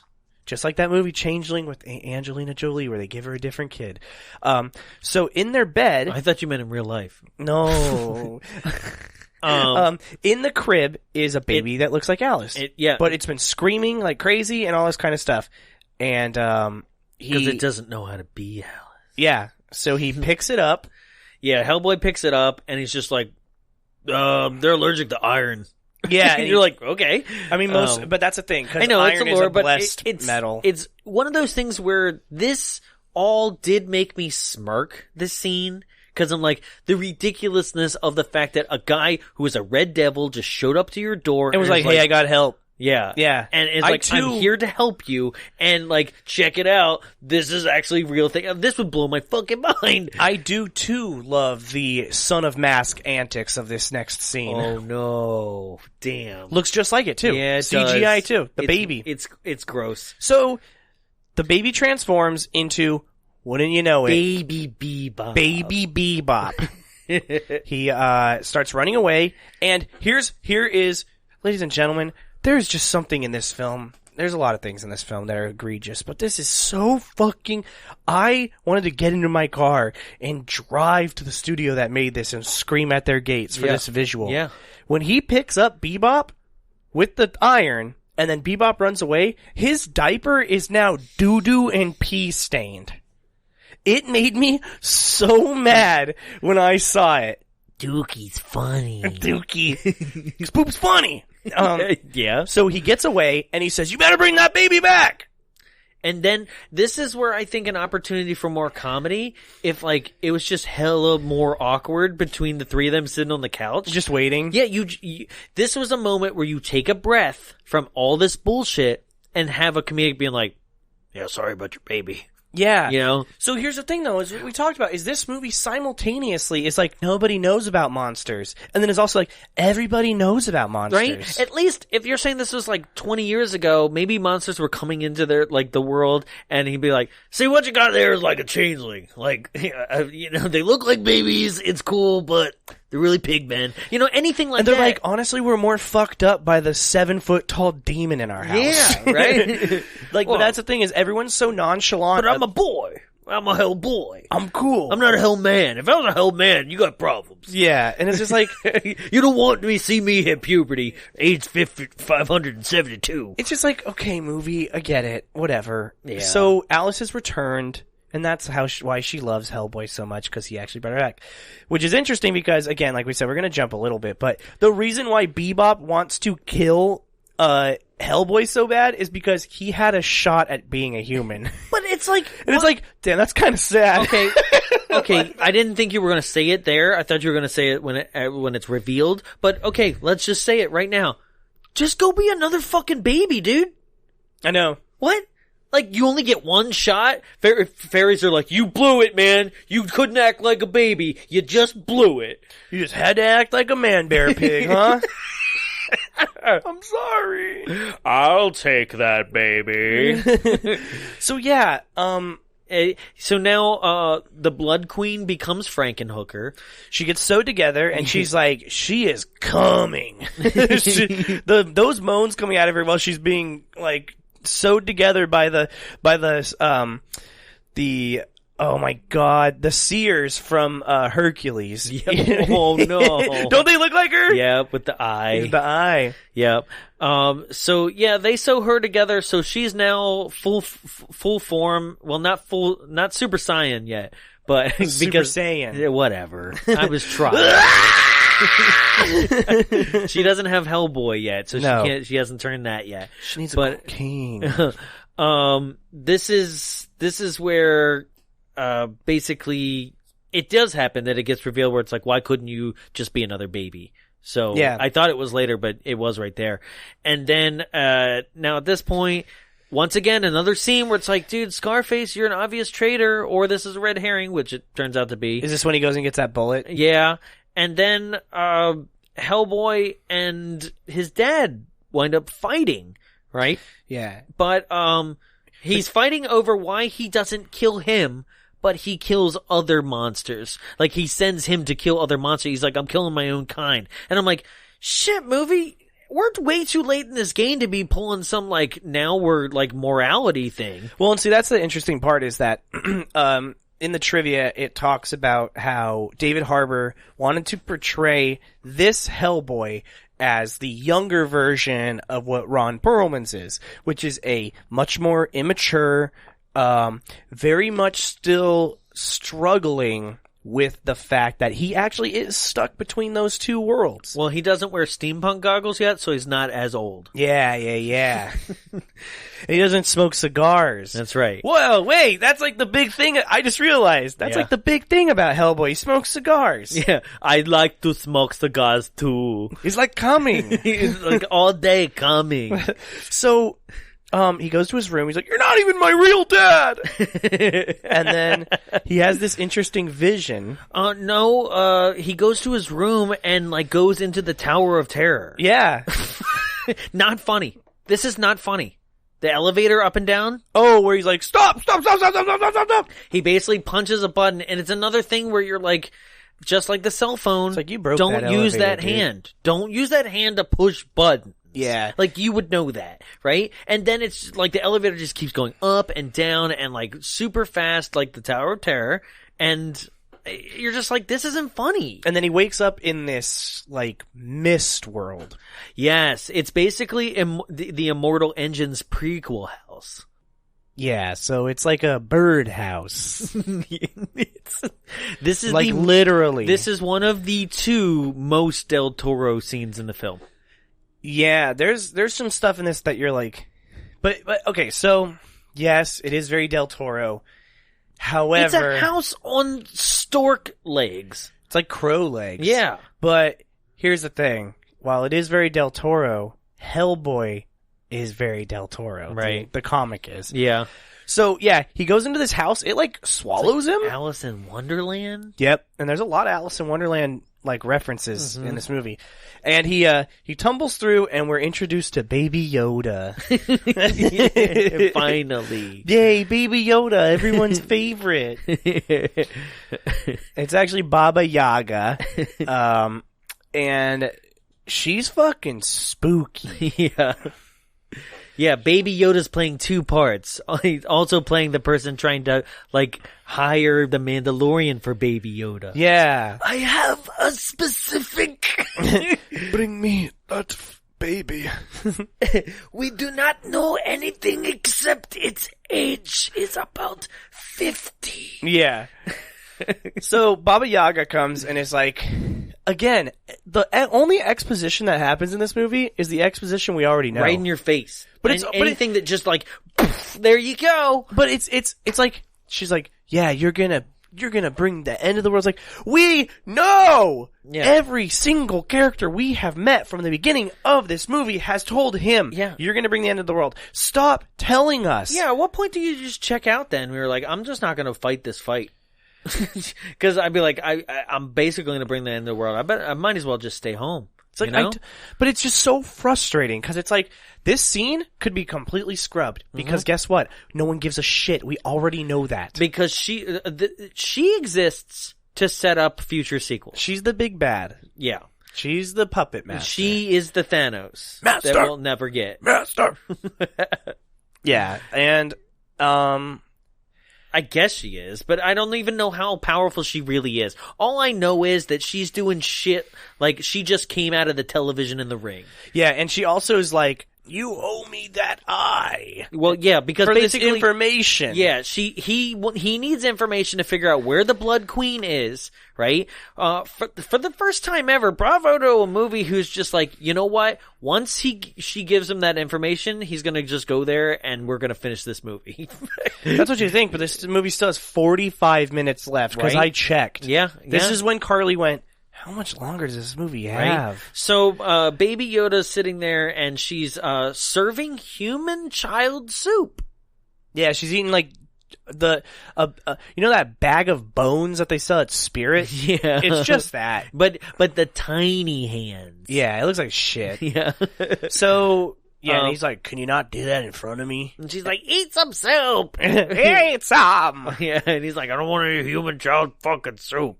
Yeah, Right? so he, yeah, she gives him the Yeah. information in exchange for his eye. Because she needs an eye. Because she's the Jeepers Creepers monster. I guess. Is she the one who explains to him who his mom is? No, I don't know. I really don't know. If you want to just do it, do it. So someone eventually, because like I said, this movie moves so fast that it's even hard to know where things have happened. It's explained to him that his mom had sex with a goat demon and then was cast to hell Uh-huh. and gave birth, and that goat demon was the devil. So he's the devil's child. I guess. I guess. But then also, this is the only scene in the movie where you almost see a boobie. Okay. Yeah. So basically, his mom, it was the bloodline of King Arthur. She was his daughter's daughter's daughter. Some Right. bullshit like that. And she married a demon. Yeah. And she got to ride around on a and cool then flying goat. Fucks him, basically. Yeah. And right? then he shot his demon load in her. Demon load. He had his demon Coming wing. to the show soon. Demon load. That's just basically Rosemary's Baby, but you know. Evil Bong versus demon load. Demon fleshlight. Demonic loads. Oh. A possessed fleshlight movie. It's me, Doll Man. Oh no, demonic loads! Yo, let's write Demon Fleshlight. It's about a possessed fleshlight. And we can get Riley Reid to star in it. Like, we'll get a bunch of porn stars to star in it. All right. Hit us up if you know them. Faust Light. So, there's, It'll suck your soul. There we go.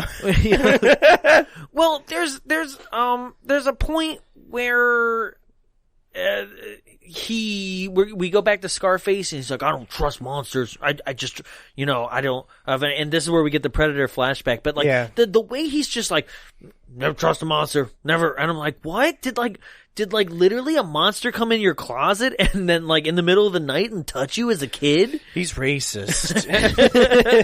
Kitty's here, boo. When I see a monster, I cross the street. I've seen a monster a couple times, and I've just wanted to kill it. When a monster moves into your neighborhood, all of the property values go down. They're not bringing their best monsters. No, I knew it was coming. I knew when I said that it was setting that up. They've got knife legs, goblins. They're senators. So, the coolest visual that we get from the Baba Yaga scene. Gotta stop the Blood Queen, Nancy Pelosi. She's bleeding out of somewhere. So, the coolest visual we get from the Baba Yaga scene is when he tries to leave and the whole house tips. And that is or cool. when he tries to kill Baba Yaga and the house tips and he falls out, and when he falls out of the house, he crashes from out of fucking nowhere in the ceiling onto like the table that Ian McShane is like doing all of his stuff, which is miraculously fixed in a scene we see later. Yeah, I know what you mean. So we get that Predator flashback, and then they go into like the woods. Like, basically those woods where the giants were? Yeah, she's at that very specific tree in England. Yeah. Right? It's like, okay. She's on that hilltop, on the moors. And then there's really no struggle to get there. He gets to her first. A little bit, but not, you're just like, what the hell is these living dead putties from, like, Power Rangers that they have to fight? He gets to her first, and they fight demons, to which this movie says, oh shit, you know, that girl is like not useful at all. What if she could punch the soul out of you? What if she did the Doctor Strange move? Yeah! That's all it is. She literally does the same thing that Doctor Strange, like, happens to Doctor Strange, where, like, they basically karate chop you in the chest. And your soul comes out. Yeah, like when Bruce Banner's like, oh shit, I am hella fat as the Hulk. Damn, my dick be huge, though. Yeah. Yeah, so. Go green. Damn.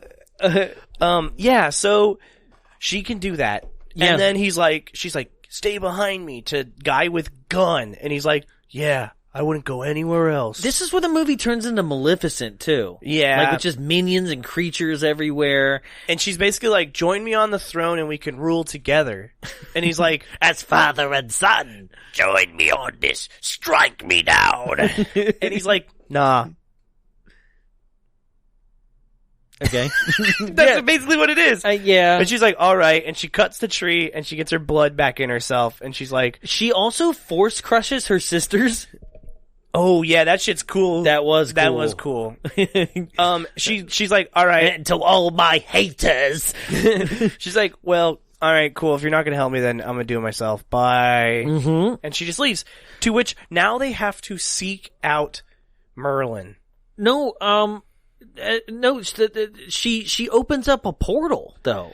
Oh, that's right. Right? She straight up opens up a portal. This is where, like, you get that end trailer line. She's been like, join me. And he's like, I'd love to, but you're a total fucking bitch. No, he doesn't say that. He says, I'd love to, but I'm a Sagittarius, Yeah. and you're fucking crazy. Fucking crazy. Yeah, and it's yeah. like, all right, joke. You got like a. I breathed air out of my nose. Guess what, though? You ruined that in the trailer. I know. You know? But, yeah, this is when she opens up the portal from Monster Squad. And then tries to, like, go, like, and is like, if you won't, then I'll go away. And she's like, bogus. Yeah, that joke, genuinely, this is the reaction it got out of me. That's it. Bogus. So, yeah, she leaves, and... I mean, this is when they're told where to go to get Excalibur. So this is where I wrote, God, just end the fucking movie. That wasn't the end? Another mission? Like, I wrote that in capitals. No, they gotta wait for the Eagles to come and pick them up and take them to Mordor.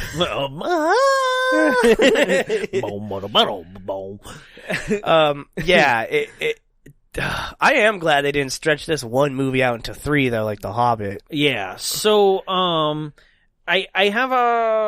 have a note here, and I don't know what it pertains to, but it says, back to life. Okay, now both taken out of the film. What is that?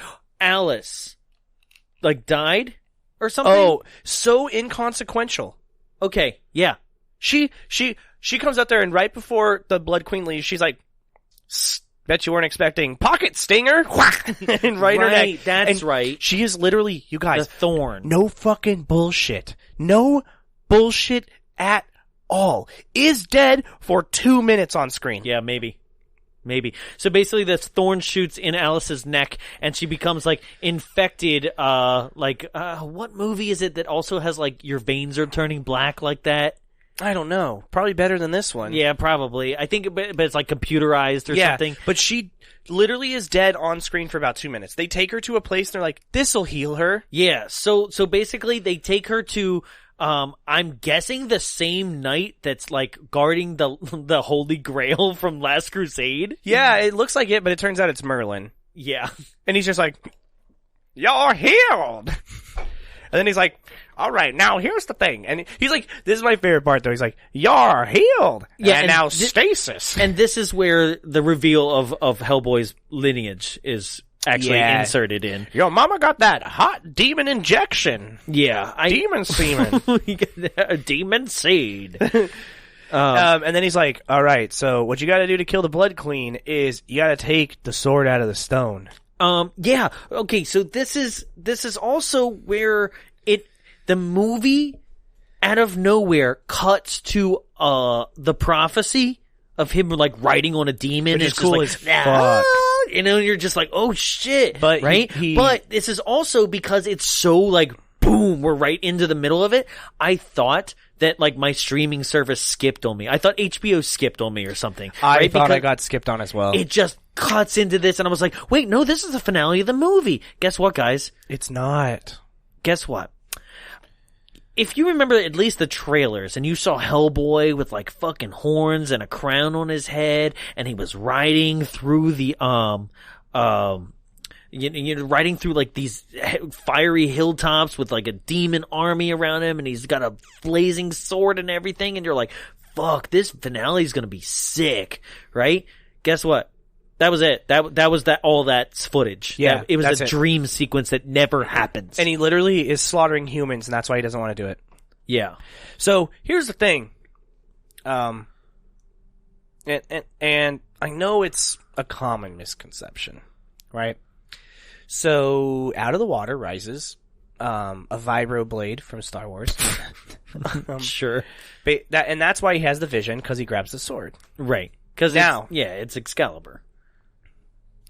That's the common misconception that a lot of people have. The sword in the stone is not Excalibur. The sword in the stone is not the sword that King Arthur wields. King Arthur wields a different sword that came out of a fucking lake that was given to him. The sword in the stone is a completely different thing.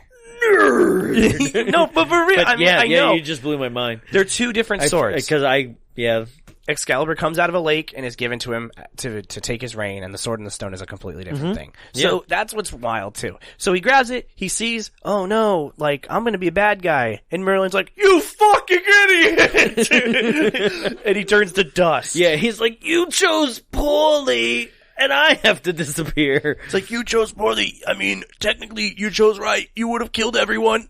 Okay, goodbye. I was like, damn, coronavirus is spreading. Oh my god. So then, cause this movie just is a breakneck pace at this point, this is the point where they were like, oh shit, we gotta wrap this up. Oh, here's in my notes where I wrote, every time Hellboy does something that they think in the movie is cool, it's like built like a Ford Tough commercial. That's what I'm telling you, the music in it is not cool. Now with an optional third row and double cab. Yeah. Built Ford Tough.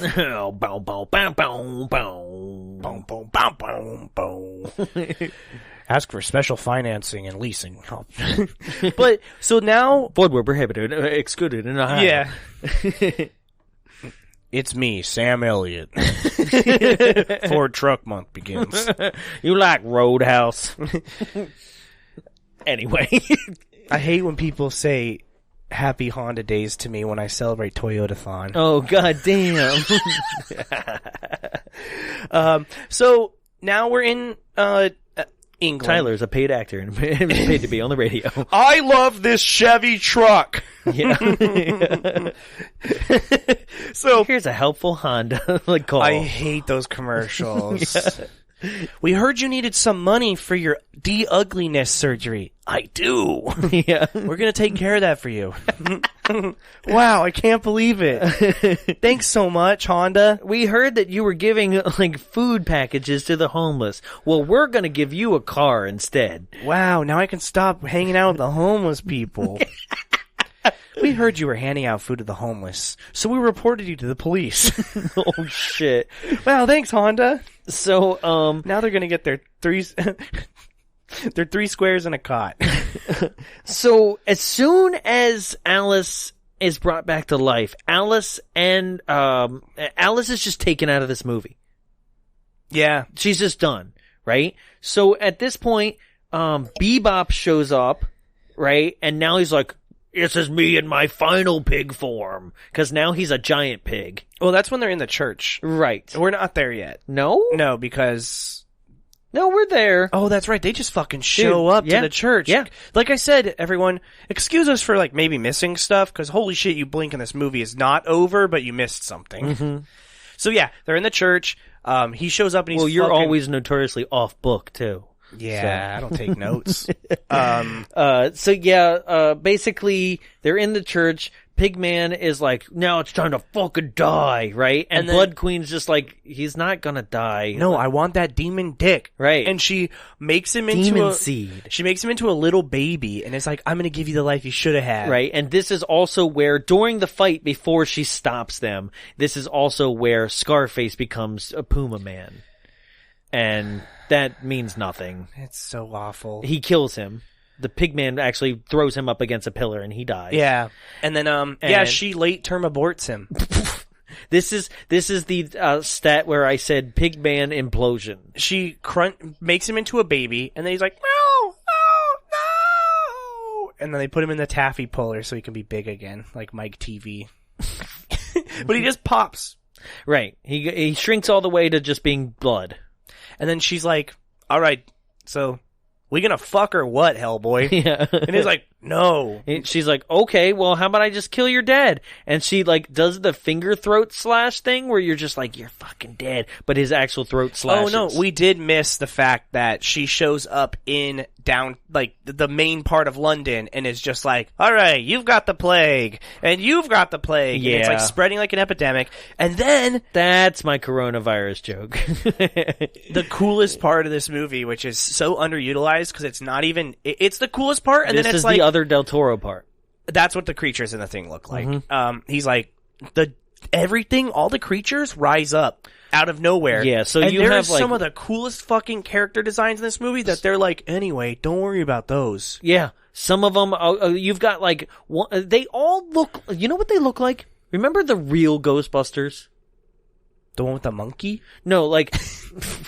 There's no monkey. No, not the one that is the Filmation one. Not no, Ghostbusters. meaning just like Ghostbusters. Yeah. Yeah, right? Remember all the creatures from that? Like the Boogeyman. Yeah, they look and like all that. the toys and stuff like that. These all look like those. But they're cool as fuck. They are. And they are getting people. The first one that shows up juices a man on a sword. Another one fillets a man's skin off. His face. And he's like, ah! With, like, just barbs that are on its, like, on another part of its body. Like, and then one of my favorites is this guy's just like walking and a huge spike goes through his head. Yes. And then it's actually just the thing's legs. Yep. And then there's like demons ripping people in half. And then the movie's like, hey, remember Godzilla? Yeah. We're going to worry about the humans. Yeah. Come on inside. Same thing. Yeah. So Don't worry about anything. And Hellboy never fights any of these creatures. Never. He never like needs to fight them to get to the church or anything like that. So to save you guys like having to even worry about this bullshit, but honestly this is how fast it goes. Hey guys, guess what? Lo and behold, the real sword in the stone is under this church. Yeah. He pulls it out. She's like, "Oh, yes." And he's like, kills her. Chops her head off and it falls in hell. Yeah, that's it. Like, he pulls the sword out, like, his horns actually grow back, and he's got that floating fiery crown, and the sword's ablaze, and yeah, you're absolutely right. She just, like, is like, fuck yeah, now the world is mine. He's like, yeah, no. And literally, it's that quick. You're it's right. literally just like, slice, and her head's like, oh! Falls into hell. He breaks his horns off, throws the sword away. Yep. Anyway. And then they make a joke. So now you're the king of England? And he's like, I guess so. Credits roll. Credits roll, guys. And then we get... we're not joking. There was no finale. Yeah, the movie's just over. And do you know what's the most upsetting part about all this, you guys? The best scene in this entire fucking movie is coming now. One of the two end credit scenes. Actually, there is a scene before the credits that's not necessarily an end credit scene. It's the scene where they find... So, they do a... Now, here's basically 3 end credits. But this is before the credits. Right. Okay, that's right. This is an egregious act. This makes me so mad because you cannot spoil my fucking favorite glam rock song from the 80s in a shitty fight scene that's quiet. They might have just been like, Mr. Blue Sky, please tell us why. Because I love Kickstart My Heart so much. Yeah. And this, you know what I do have to say though about this fight scene, one thing in particular, it's the best fight scene in this whole movie. See, we kept talking over each other just now, but like basically what I was going to say is like, you can't start, because I went, oh shit, the second movie's about to start. Yeah. This fight scene, you guys, this is an the best cold open intro fight scene. Yeah. Is what this is. This is the best fight scene in the whole movie. Mm-hmm. One, because it's against humans, and it is the cameras are moving all fun. Yeah, Puma Man looks like shit. Don't worry about him. She's doing Doctor Strange, and then as an ultimate big middle finger to you, It almost in vain of when they tried to set up the dark universe at the end of the Mummy. They show you Abe Sapien's thing. Yeah. And his hand comes up. Yeah, so that's one thing. But that's the first stinger, right? The second So now the credits are rolling. Is the best part of this movie. Mm-hmm. And it is a 3-minute scene, no fucking joke. Now, I told Jonathan my theory about this scene. And... we'll get to it after we explain what it is. Sure. So he's in a cemetery, drunk. Mm-hmm. Hellboy, that is. And who shows up? But Lobster Johnson. And he basically... Lobster Johnson! And he tells him, basically like... I think I'm going to make a Lobster Johnson t-shirt. He's like, you need to love yourself. It's essentially... Actually, probably I get sued. Yeah. He's like, you need to love yourself, basically, right? And he's like, whoa. And he goes, do you want to see it? Yeah, I do. I do want to see the claw. He shows his hand, and he shows the claw, and he's like, oh, it's so cool. And then Lobster Johnson proceeds to walk through Hellboy. Like a ghost. Like a ghost. And Hellboy's like, ah! And then he screams, Lobster Johnson! Now, this is my theory about this scene. As I said earlier, David Harbour had said that he wanted to play a much more naive Hellboy. Mm-hmm. I personally think that this scene was originally in the movie because it's the lobster telling him that you need to be comfortable with who you are as a person between these two worlds. And it's like, okay, well, he always wanted to say that his struggle that he wanted to do through this film was struggling between the two things, and it's barely touched on. And it finally hits the humor that I'm sure David Harbour wanted, which is, imagine being a creature of hell and being shocked by a fucking ghost. Yeah. Yeah. He's not shocked by anything in this movie, but he's amazed by a ghost. And I love that. That's adorable, yeah. Because what if when he went and fought those giants, he was like, holy shit. But it's not. Right. It's the best scene. And then the next scene is just really setting up for Baba Yaga will return. Yeah, those are the... Yeah, the end credits roll all the way, and then the final scene after credits are completely done is basically like, I get you. Remember me? I asked for that eye he never gave me. You will get it. Yeah. And you will finally get what you want. To die. And he's like, yes, strike me down. But I'm assuming it's that breathing Nazi because he makes a weird noise. Yeah. Yeah, probably. Who knows? They're not going to reveal it, but that's another thing is that, like, I don't know if this is the kind of movie to do what the MCU does as much. You can't be like, let's only show his voice, because, like, I'm sorry, there's not enough fanboys to have people, like, the normal viewer to be like, yeah, that was Robo-Nazi. Yeah. Or whoever it was. Yeah, you know? and it's a bummer because... Just show it. Just show what it is so you can be like, oh, fuck, maybe the next one will be better. This movie's not getting a sequel. No, it's not. And this is Lionsgate. Ah. Which means, I believe by association, this is Universal? Yeah.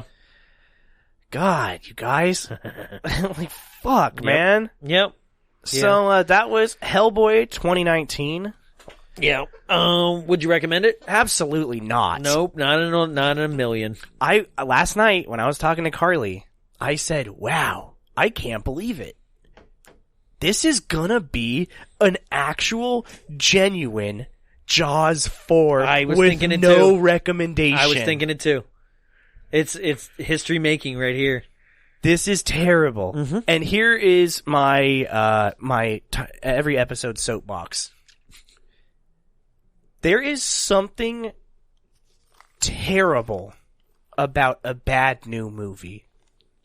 Now, last week's movie, The Fanatic, was fun. Sure. It was bad, but it was fun. And do you know why it was fun? Because everyone there wanted to make a movie. Everybody was given something. They're all. They wanted to make a movie, and they enjoy it. That's Fred the difference Durst... with everything that we do. Like, look at Miami Connection, Hard Ticket. People that just wanted to make something passionate. Why these movies are so fucking shitty is because they wanted to make money. Mm-hmm. And that's why this movie hurts so bad. And I already know that next week's episode is going to be the same thing. Mm-hmm. It's bad because they just wanted to make money. Yeah. So, yeah, this is a Jaws 4 for me. Absolutely. Jaws 4 for you. Yep. Don't even recommend it. Don't even watch it. Don't do it to yourself. Nope. Don't go through hell. There's not even You don't come out the other side. You really don't. There's not even a moment in this that I could say, changed. Watch it for this moment. No. But we'll give it to you guys. The Lobster Johnson. Lobster Johnson, guys. Watch it for Lobster Johnson. Yeah. No, don't watch the whole thing for that. I promise you, I will find a way. Even if they keep taking it off, Lobster Johnson will live. He lives on in our heart. That's right. Love you, Sand Johnson. You in my heart. Jesus. You don't like Tarzan? No, you're just not a singer. Damn, that was mean. Just not Phil Collins. Damn. You carry the jokes, not the tunes. That was a huge compliment. Damn. What do you carry then? I said the tunes. You don't carry the tunes. All right. Well, you know what we think. What did Carly think? She hated this. She was so happy it was over because do you know what she loves? Yeah. Hellboy. Okay. She loves the first movie. Mm-hmm. I showed it to her when we first started dating. She was her and I were talking about how she had like never really watched any movies until we dated. The only ones she had ever seen, she jokes, is Tommy Boy and the Man in the Iron Mask. What?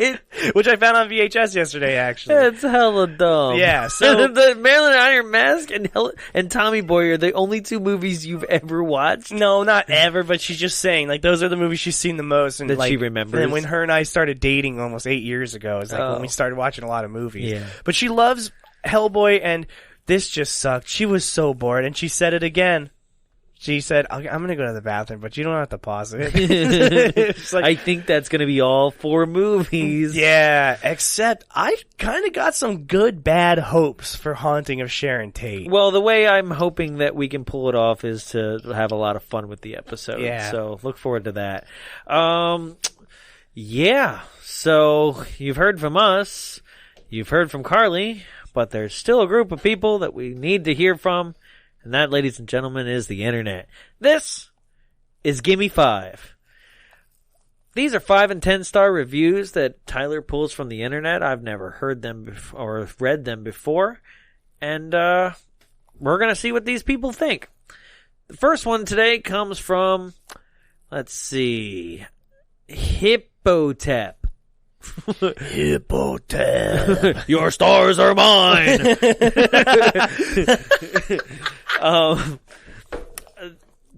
Titled "The Purest Are Bullshit." I'm guessing. It's just a bunch of why do people censor themselves? Like, does it matter? Like, I'm gonna tell you, I just recently read something, and I don't know the true validity behind it, but some guy applied for a job, and he requested the background check return, and he was given a 300-page document that had every tweet he liked that had the word "fuck" in it. So, excuse me, are you Hippotep on IMDb? we saw you said BULLSH exclamation point T. Sorry, we're not looking for that kind of energy at McDonald's. I really love hungry hippos and Emotep. Your marbles are mine. I love that ride.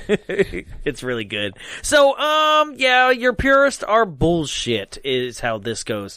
You wouldn't know a good movie if it you from behind, and it's quite obvious that none of you, aside from a few, have even read the comics. The originals were awesome. Del Toro is a god. However, the source material was spot on. What? He's talking about for this movie. Okay. CGI is cheaper than practical effects like they could use in the original. And to tell the score, you need that. That's like saying Lord of the Rings was bad because of the effects. Simply not true. Bad because of other reasons. Hellboy's relationship with his father is a big one, along with the Prince in Hell theme. Of Hell. Or of Hell. Yeah, something other than IF. Harbour just had a depth of emotion Perlman didn't, and I love Perlman. For me, though, this has exactly what I needed. A story more comic accurate, definitely more gory and violent like the source material. I love the first two and always will. However, this one has exactly what I was waiting for. For those of you that haven't, pick up the comics. They are amazing, and you'll get a deeper appreciation for who we all love. 1 out of 5 found this review helpful. Imagine thinking David Harbour's performance was better than Ron Perlman's. Yeah. Woof. Woof. Ron Perlman's performance in Alien Resurrection is better than this performance. Damn. Ron Perlman's performance as the narrator of every Fallout game is better than this performance. Ron Perlman's performance as Tom Waits is better than this. They're just the same person. Hey, you actually got Tom Waits right this time. It's not Tom Adkins. Moving on. Okay, this next one is by NCC 1705. Yeah. Star Trek. Oh, is that what that means? Well, NCC. I don't know if NCC, I don't remember what the Enterprise is. I don't care. Dave's not here. He wrote this. Yeah. Titled Turkish Delight. Funny Turkish Delight. What? Why were you like funny? Because that's how it starts. Funny and rough. Stellar cast. I wish they would make 1,000 movies with this hero. Great motivation for bodybuilders and family guys trying to lose weight. Peter? It's just like, hey, you saw how David Harbour used to be a fat piece of shit. Yeah, right? Look at him now. Yeah, this is great motivation for bodybuilders and family guys trying to lose weight. David Harbour is an excellent choice as the new Hellboy. Ian McShane is 24 karat gold as usual. Fair. But he's not really in this. He's not very good. Milla Jovovich is perfect. I guess. Maybe because we're just out of actresses to play, like, Blood Queen types. Yeah. Like Maleficent and everything else. What do you got left? Who's left? Allie Larder, bring her back. Oh, no. It's been 15 years since the first Hellboy, and the CGI is absolutely beautiful. Wrong again. Yeah, if this showed up on PS1. Yeah. I think I'll go see it again. I don't have the patience to wait for it on HBO. 27 out of 50 somehow found that review helpful. They're like, oh, it's going on HBO? Cool, this was helpful. And the last one, written by Alina89728, back in April 15th, 2019. Baby Yaga is hella awesome. Now, let me preface this by saying, I looked at this review. I said baby, by the way, it's Baba. I looked at this review about 20 minutes into the movie before Baba Yaga was ever introduced, and I thought this person was off their fucking rocker. Okay, here we go. A good movie. A bad movie. I felt somehow that I should choose a side, or Del Toro's adaptation, or this one. Well, I like both. This one is gory, but this is what Hellboy's world built by Mike looks like. They're talking about the director. They're talking about Mike's the director. Yes. Here is my opinion. 1, I read the reviews, both positive and negative. 2, I went to see it and to decide for myself. 3, I like it, most of it, Baba Yaga part. They are off their rocker. So I read the reviews, both positive and negative, so they read the reviews. I went to go see it and decide for myself. I like it, most of it, Baba Yaga. Actually, only, basically is what they're saying. Here's my opinion and how I got to it. Yeah. Welcome to my science project. It was wow. Everything. Character design, environment, performance, CGI. It was ... different. Scary, but absolutely love it. I don't know how to explain it well without spoilers. You should go see this on a big screen, guys. 51 out of 104 found it helpful. So do you know what's something that I saw at the end of the movie when the credits played all the way out that I was like, absolutely fucking not. That I this would not. movie was also dedicated to Bill Paxton. No, is that it said this movie was shot with the intention of viewing in IMAX. Mm-hmm. What part of this movie felt like you should see it in IMAX? That dream sequence. Yeah. I know. God. Because anything can be on IMAX now because whatever, it's digital. Yeah. It's just a different ratio. That's it. It's not like we filmed it on IMAX like film. You're filming it with IMAX lenses and digital now. Yeah. So like, what are you really doing that's any different than anything else? IMAX is now just another gimmick. Yeah, but IMAX is, you know what I mean? Like, you want to go see a movie on IMAX that's going to be sweeping and you want that huge aspect ratio around you because it shows so much. Yeah, so you can still be disappointed by Rise of Skywalker. Well, that just about does it for us here at Bombs Away. If you enjoyed the show, go ahead and like and subscribe. Leave a review. Let us know on all of our social medias at Bombs Away Show on Instagram, Facebook, Twitter, all that good stuff. You can also find everything and anything for us at our Linktree, linktr.ee/bombsawayshow. We also have a website, bombsawayshow.com. We're working on getting that set up for you guys. It's going to be cool once it's done. We're also working on a lot of cool projects right now. You're listening to this on day 1, this Tuesday that is out. Okay? We are tonight going to be at the VHS Festival. VHS-tival. That's right. Yes. That's at the Alamo Draft House in L.A. Come on down, 6 to midnight. We're going to be there. If you didn't show up the day before, we've still got some really cool things going on. VHS swap. We're going to be showing video violence at I'd say at 10 o'clock mark. You're going to be able to get your book signed with Lunch Meat VHS, the author of the new Stuck on VHS book that is being sold there. And there's way cool things there. Why don't you go up, become a member of the Draft House, and you can get free rentals. They have an entire rental store right there in their Video Vortex lobby, which is where we're going to be on the day that this comes out. Hell yeah. Speaking of which, don't forget to join us February 29th, Leap Day, for another Bombs Away Show live extravaganza. We're showing Space Jam. Happy birthday to me. And it's Jonathan's birthday. We're not showing happy birthday to me, but it is Jonathan's happy birthday to him. That's right. Folks, we got this question when we were at Texas Chainsaw, and I was blown away. The question was, do we have to bring a gift? And I'm like, no, I'm just saying it's my birthday, like, cause it is the next day, like, come and hang out with us, party with us, like, have a good time. Like, I do not expect you to get me gifts. He's just saying it's his birthday to pressure you into showing up. That's all I want. The gift is that you were there. Because he's gonna cry if you don't. More than likely. Yeah. So, but yeah, there's gonna be some special guests there. Pinup Palmer, the YouTube sensation. So basically, good friend of the show. That's right. And I'm working on some other Orange County comedians at this moment. Just trying to make it a big one. I mean, it's Space Jam. Let's jam. Every single one of us gets to make fun of only one of the Looney Tune characters. Yeah. Okay. It's going to be fun too, because the script Elmer Fudd. The script will be flipped. Wait, no, you've seen Space Jam. Yeah, I've seen Space Jam. For some reason, I was like, you haven't. No, I mean, Carly it's been hasn't. forever. Yeah. But yeah, come on out, have fun, party on down with us. You know how it is. If you've been to one of our shows, you know, movie starts at 7, doors at 6:30, pre-show fun.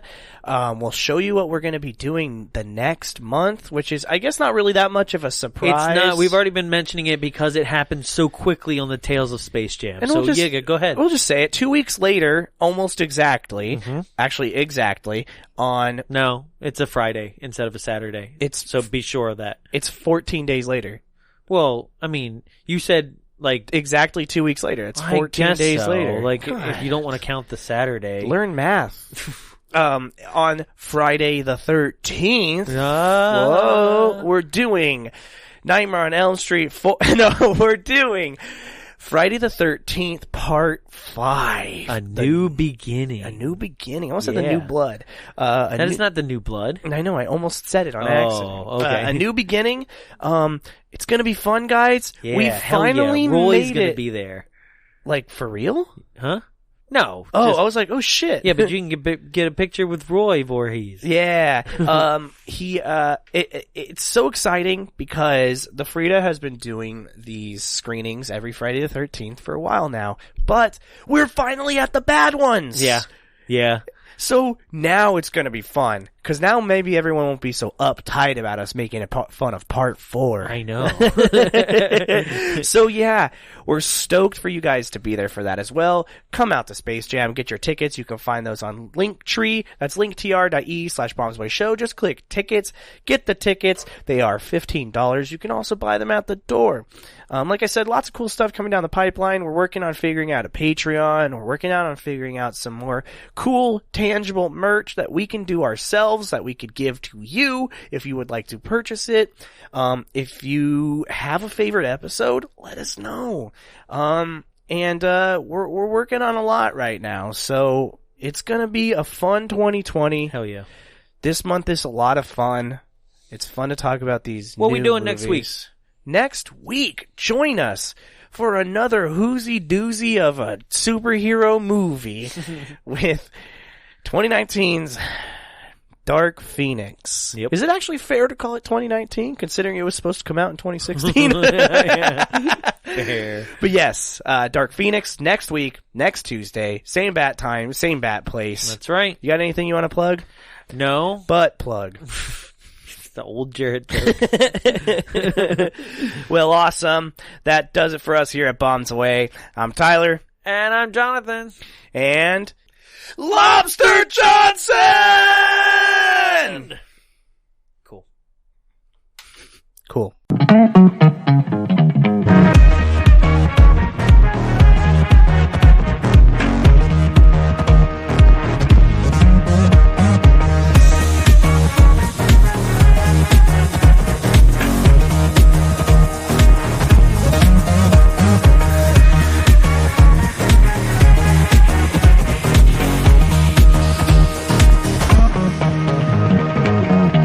This has been a production of Big Bulb Entertainment, executive produced by Jonathan Young. For more media and information, visit us at www.bigbulbentertainment.com. Big Bulb, what's your bright idea?